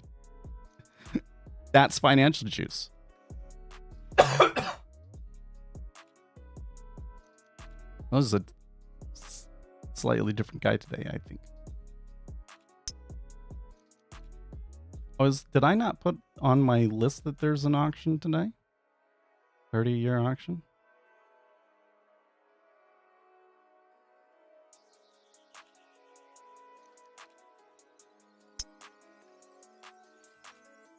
People don't like having a free squawk. Exactly. See? Who's he knows? Who's he know? Probably okay because they offer it delayed and the delay is by like 5 to 10 seconds. And my stream ends up being delayed by like 3 to 5 seconds, so it's 92% off right now. It's $100. And let me look that up just for per month because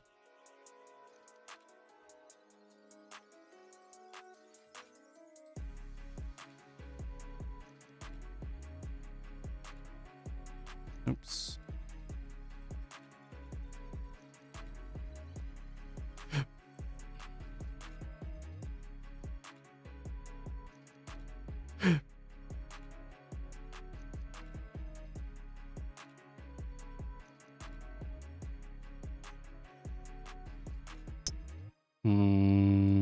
GoPro. Oh, come on. GoPro. There we go. Oh. Nope, that's not what you do.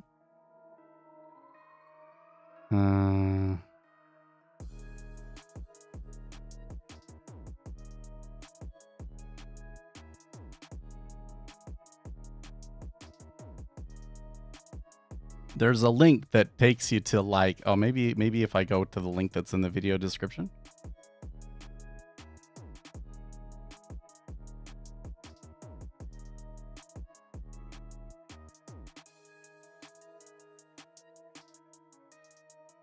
There we go.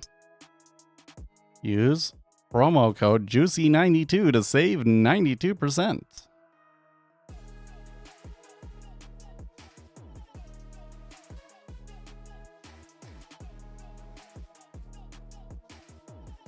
Oh, so you're saying it's $100 for a year?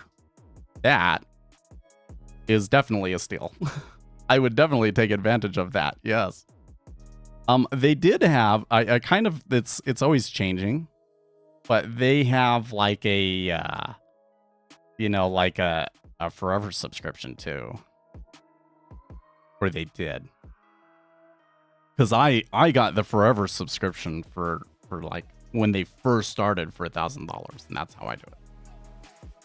And yes, I do have a link in the description. I'm wondering maybe I should like simplify my links, you know? Well, I got my Ninja Tier package and then Jigsaw, Journalytics, Financial Juice, the mug, TikTok, Facebook, etc. Permanent live stream, Discord. I mean, I don't necessarily need to have the Journalytics subscription on there. I don't know if people use that one that much. Anyways. Yeah, like, you're not gonna find a better deal than that, for sure. 3 days.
How long was I just talking there? Muted on purpose? Yeah, I need to fix the website up here. So let's see. I added downloads page, free indicators, description. Oops. Am I not over here? Embedded videos. Because there are some videos. Maybe I should like simplify it. Maybe I should make like an individual video for that, like one specific thing. Ooh, that's like a way better way of doing it. I should do that.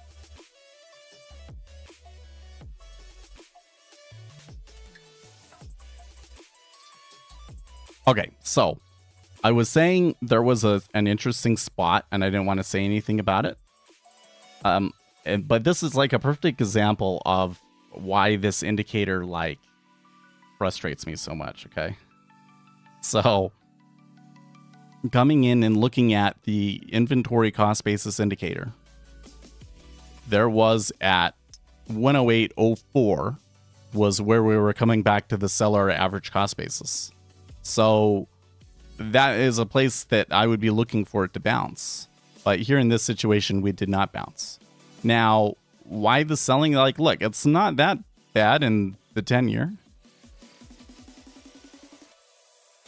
It's pretty significant in the 30-year, but like, is the 30-year really dragging it all by itself? Because it's not happening in the 5.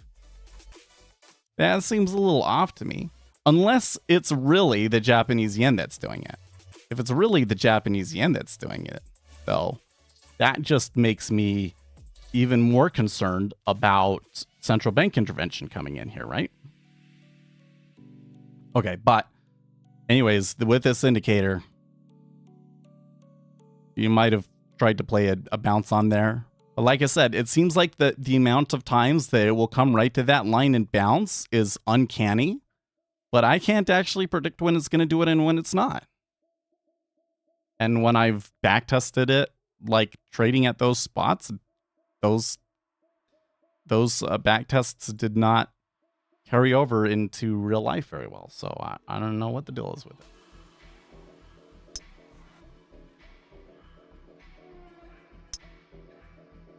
I'm looking over the gray and white resting orders indicator that you have. How is that supposed to be read? Okay, yeah. So I need to remember which one is which.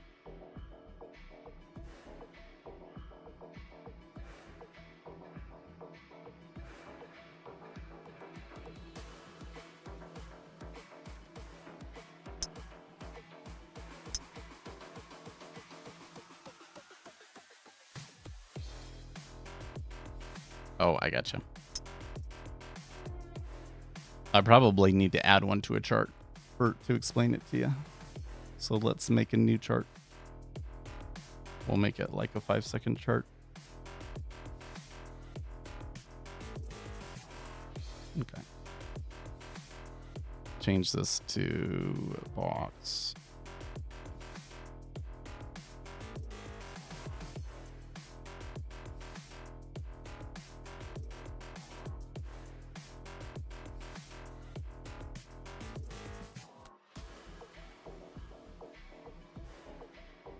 I think the one that you guys have that's called resting orders is actually what I have as resting orders too, but I could be wrong. January 6th.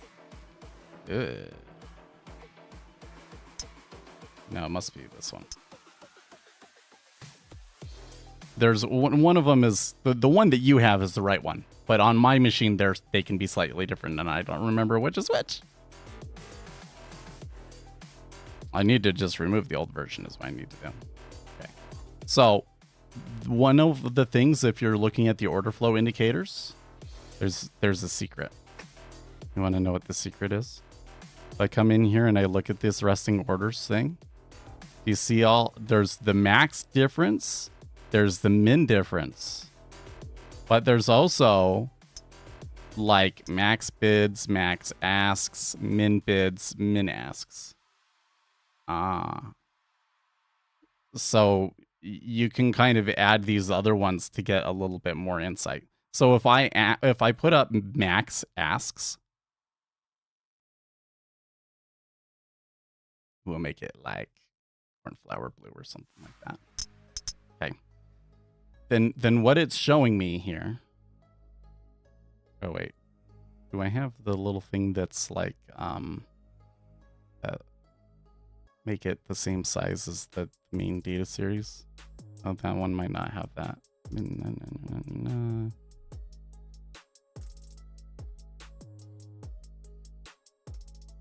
Okay, I guess not. Wait, I thought that this did have that. I guess not. I guess not. Anyways. Okay, so what it's saying is, like, there's all of these orders that are constantly stacking and pulling and everything, right? So the max is telling you something about, like, the maximum amount of liquidity that seems to be out there. And the min tells you something about the minimum amount of liquidity that there tends to be out there. And then there's the difference between the two of them. And when you look at the difference between the two of them, you'll see interesting things. And you will see it cross that zero line sometimes. And indicating like major shifts in the market. So that's kind of what it's doing. It's trying to tell you something about the overall like liquidity, and it's looking at it over multiple prices, right?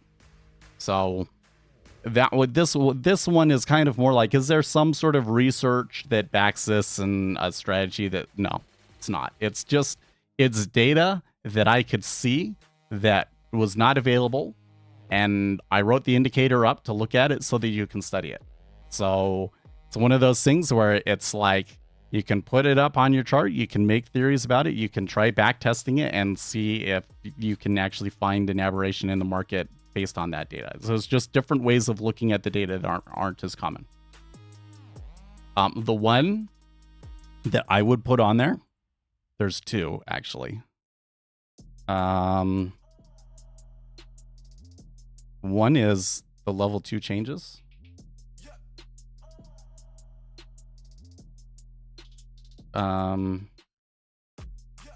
There's this other one. I don't know if you guys have it.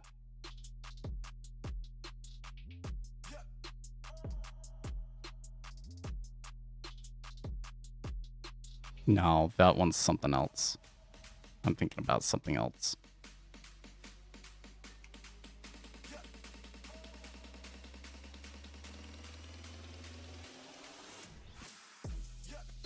Okay. Level 2 changes. That's the one that is the most interesting to me. So that is every time that somebody places or cancels a limit order, it categorizes that limit order change as a bid or a buy or a sell, and kind of categorizes it and shows you that. So seeing the amount of activity in the limit orders like tells you a lot about the market. A lot about the market. They're kind of in another spot where it's like, if I really wanted to buy it, I could do it. Oh, you know what? By the way, you got to check on something here.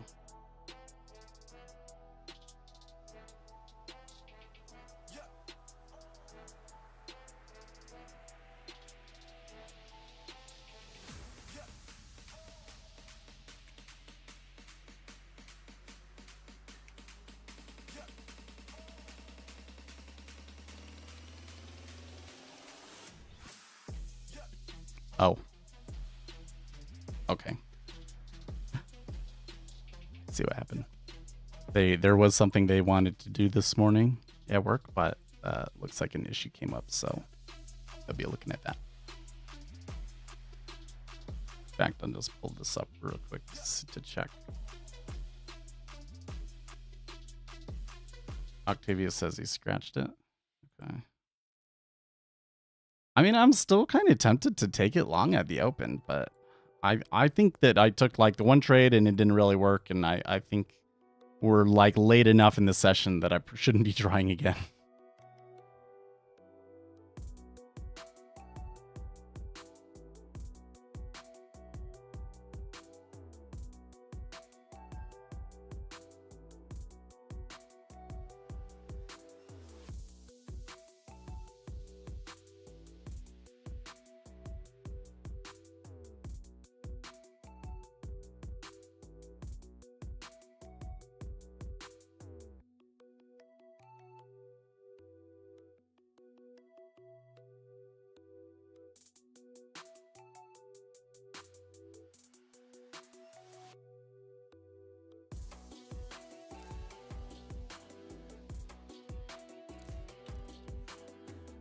Do the bonds or ES have better correlation? Thoughts on charting the top ES stocks for correlations for the ES?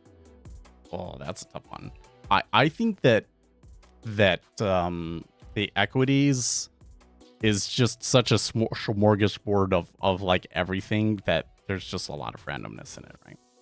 There are a lot of good correlations with the treasuries. The treasury and the Japanese yen are extremely correlated.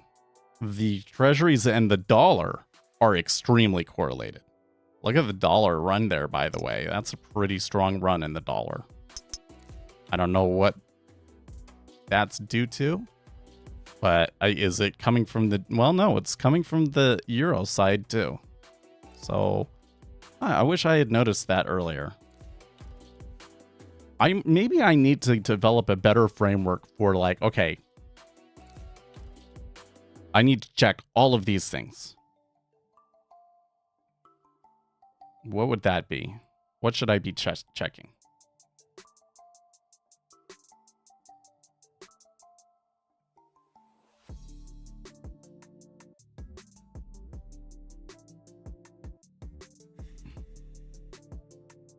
So first, I would need to check flows across curve. Check change in spreads. Yield curve spreads. Japanese yen. Dollar. Yes. And then if I don't see anything in there that explains why it moved, then that's weird.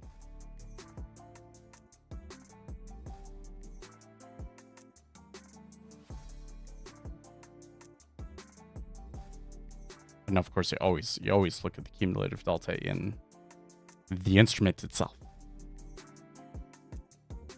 Is that it? That seems so simple. I shouldn't have to remember or write that down.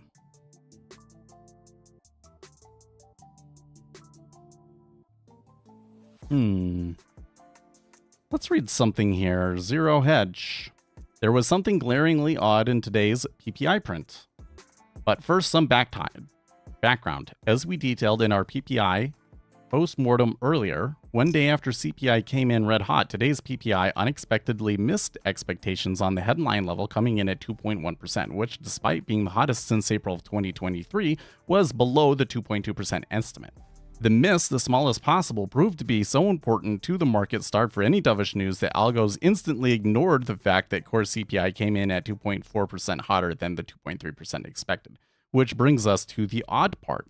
Looking at the core number, we find that according to the BLS, the only reason PPI was even positive in March is because of services, where the biggest source of upside was the index for securities brokerage, dealing, investment advice, and related services, which rose 3.1%. In other words, everyone was rushing to open a brokerage account so they can trade Joe Biden or some other shitcoin. Oh, Geo Bowden. Okay, there's a shitcoin out there. But what about what really increased in March, which, as we have shown previously, was gas prices, which rose over 6% based on, well, how much the average gas price rose across the US in March. Here things get hilarious, because according to the BLS in March, well, PPI services rose by spot 3%. Prices for final demand goods was actually negative, dropping by 0.1% month over month. And then, reading a little further into the BLS press release, we find this surprise. The decline is attributable to the index for final demand energy, which moved down 1.6%. What?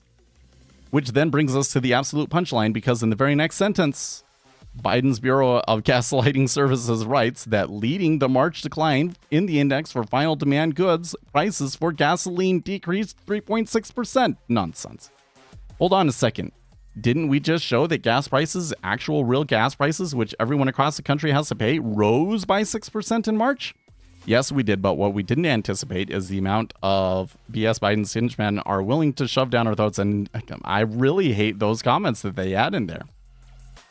To understand how gasoline could possibly drop by 3.6% in a month where it rose over 6%, we have to look at the category description, where we find the little trick beloved by propaganda ministries everywhere: seasonally adjusted. That's right. As shown in the chart below, according to the BLS, the seasonally adjusted gas price in March magically dropped by 3.6%, even though the unadjusted, as in real gas price, rose by 6.3%. Exactly what the AAA also reported in its daily summary of what gas prices across the US truly are.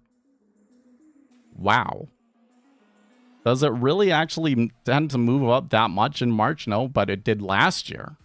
So we're still kind of reeling from like when gasoline like shot up because of the start of the Ukraine war. Okay.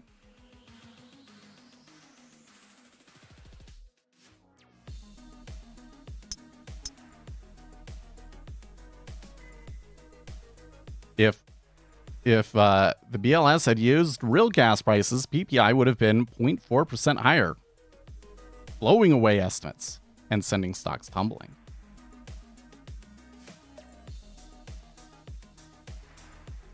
For those asking if you can pay seasonally adjusted taxes using your seasonally adjusted checking account balance, we suggest you try it. Just make sure you first have a good plan how to survive Bubba's nightly foreplay for all of the years you will spend in prison right after. Man. So I wonder how much that might have to do with the shift. I don't know. Why did the euro get hammered so hard after the press conference was over?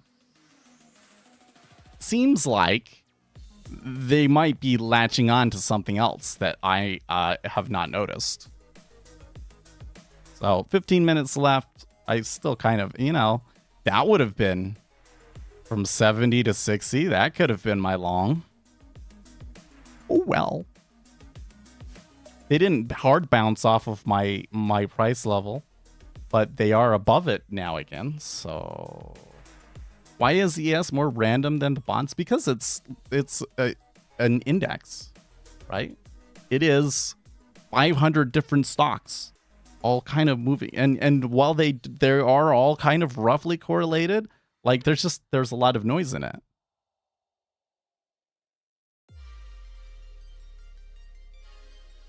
Like, so if for instance you pull up, let's do it this way. Pull up a chart, and we're gonna pull up a chart of ZN with candlesticks. No, minute range. Let's do 5 minutes. Why not? Okay. Now we're gonna come in and we're gonna add ES to this chart, also on the 5 minute. Should it be the 5 minute? We could do, or we could do, so let's change a couple of things here. First thing is, let's limit the time frame that we show to not show like the overnight. Okay.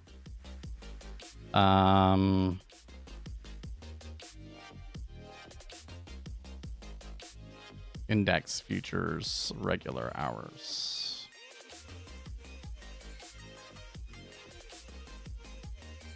Okay. Cool. And let's do it on a 30-minute. Why not? Yeah. Okay. Data series 30 days.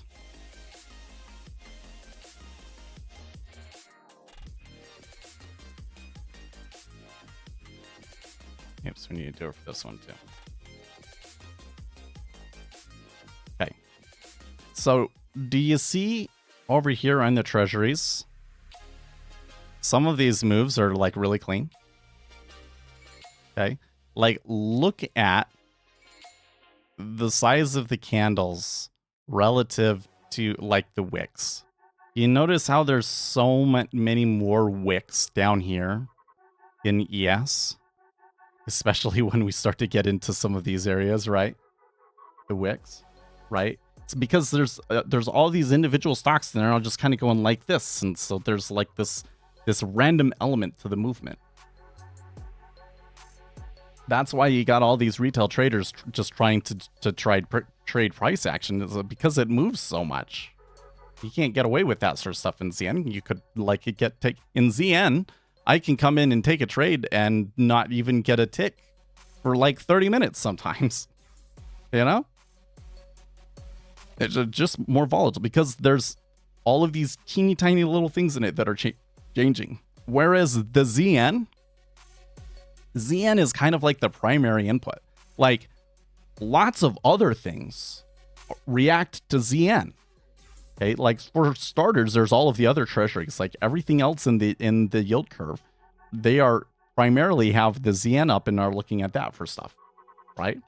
The equity index responds to that. The currencies responds to that. And of course, there's feedback effects because the treasury is looking at those things as well. But like, this is the primary, source of stuff. Whereas in ES, it kind of is, but it's kind of not. Like, there's the individual stocks, right? And there's 500 of them. So just the stocks alone are like, blow this out of the water, right? And that's why you got so much noise. To me, it's just noise in ES.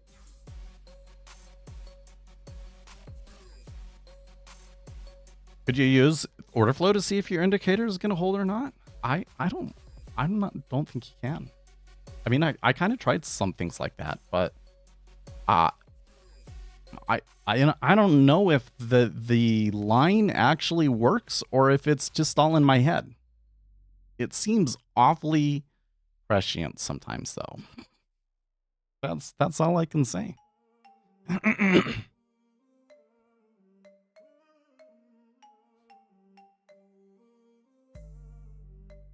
Really, for my indicator suite, the two things that are the most valuable, let's say 5 top 5 indicators from Speculator Set's indicator suite. Number 1, the dollar index, so that you can see how do you trade without knowing what is going on with the value of money. How do you price things and say, like, this should be higher or lower if you can't see what money is actually doing? Very valuable. Number 2, the yield curve. If you're going to trade treasuries, you really want to be able to see the yield curve. I do have a free version of this indicator, and there are some like free ones out there. This one, it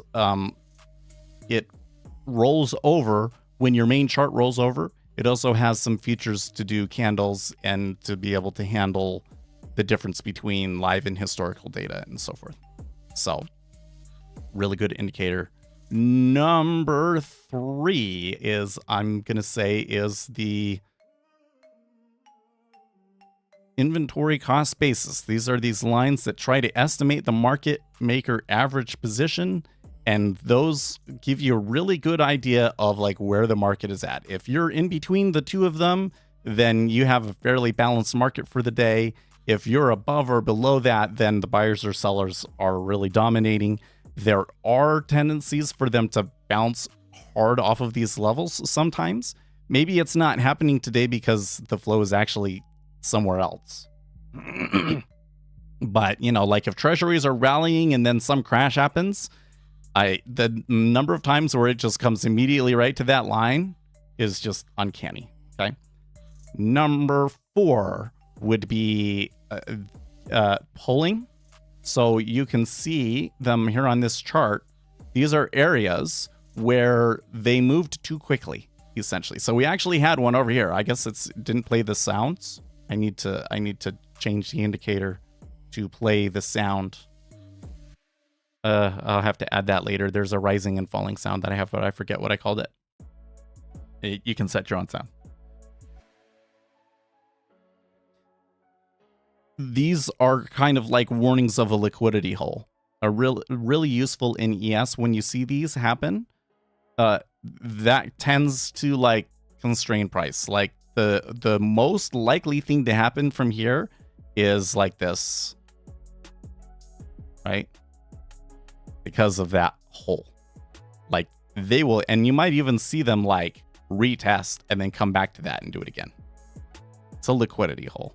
So those are worth, but it makes a sound. So like when you get these sorts of things, if something unusual happens, like a big market moving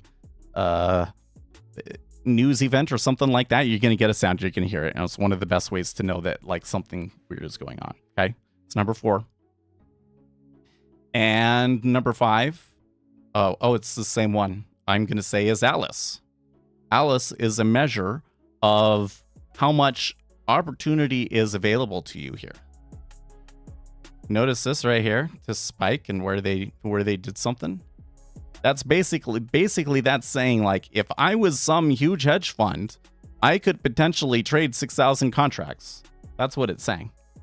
So the higher that is, the more opportunity is available. And I would recommend having like, you kind of watch it, having a level at which, it needs to be above that level for me to trade. It's a good way of telling you if there's enough activity in the market for you to trade. So those are my 5 that I think are the most useful. There's a ton of other indicators. And again, I have some that are like, were like tests and weren't that good or whatever, that aren't in there that you might see on here. Multi-ATR is good. Kalman is good. That's in there. Kalman is a filter, like a moving average, but it kind of cleans out noise in a more statistical way. It's kind of useful. There's some of these, like the yield curve is fun. I love the yield curve one. You should mess with that. Oh, it's market order imbalance. I think that the market order imbalance is in the most recent version of the indicator. And if you really want to do like high frequency stuff, look at that. Because I've seen some really interesting stuff with the market order imbalance. It is a good signal. It is one of those things where it's like, it will work for you every time. And then it'll fail every time. So if we can have a Markov hidden Markov system underneath of that telling us when to trade it and when not to trade it, I think that could be a good algorithm.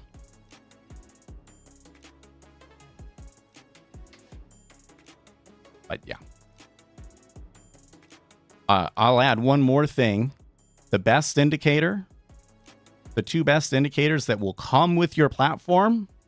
One, cumulative delta. If you're doing NinjaTrader, you have to use their order flow. You have to have like a full license to get their order flow cumulative delta. But there are free cumulative deltas out there. Like this Sim22 Delta V4 is great. I like it. And then number two, R squared. R squared is a measure of how autocorrelated something is. So you can see here, S&P 500, straight line down, very clean line down. So as that's happening, what are you going to see? Autocorrelation measure really high. It's actually not quite above 0.8. Above 0.8 is where it's like really high. And then when you can see when it starts to pivot, then the correlation goes back down to 0. And you can do this between multiple different things. Like you could say, you could run R squared on cumulative delta. So that's what I do, is I run R squared on cumulative delta in some algorithms. And that seems to work really well. Those are two things that are built into the platform that are under appreciated. Everybody's sleeping on them. When will be the next inflation data / Fed speak? That's a good question, actually. Because we're pretty much done for this week.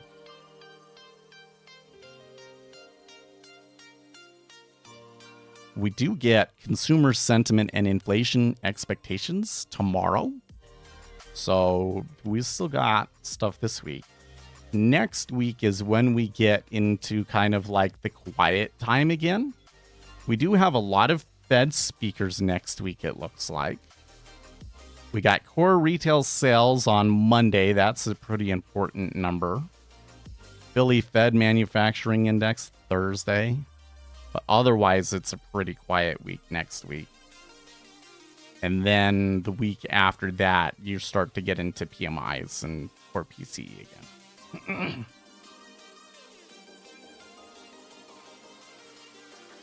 But I would expect concerns about inflation and this whole narrative and discussion that's going on to continue into next week. And I think that we could still have some relatively decent moves next. I think next week might be, I'm hoping that it will be just right, you know, just the right temperature for us to take a few trades. But we'll see.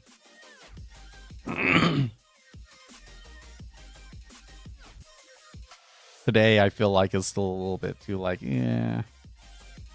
Did a couple of weird things that I don't completely understand.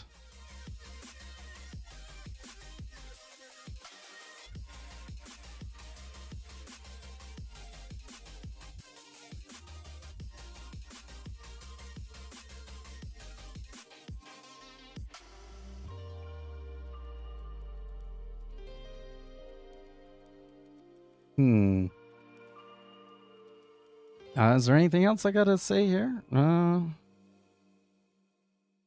think we're done for today, guys. Good day. Let's say rally and reversal between PPI and ECB. Kind of a back and forth day today. But I should get going, guys. I feel a little discombobulated all of a sudden. I had a couple of like process interrupts there and like, but yeah, or it's like I think we got everything that we needed to say. And if not, we got all day tomorrow. Maybe tomorrow. Well, no. We do have consumer sentiment, but it's probably going to be pretty quiet until consumer sentiment. We could do some stuff. Maybe I could get into some programming on the stream a little bit more. We'll see. But anyways, I'll see you guys tomorrow. In the meantime, stay excellent.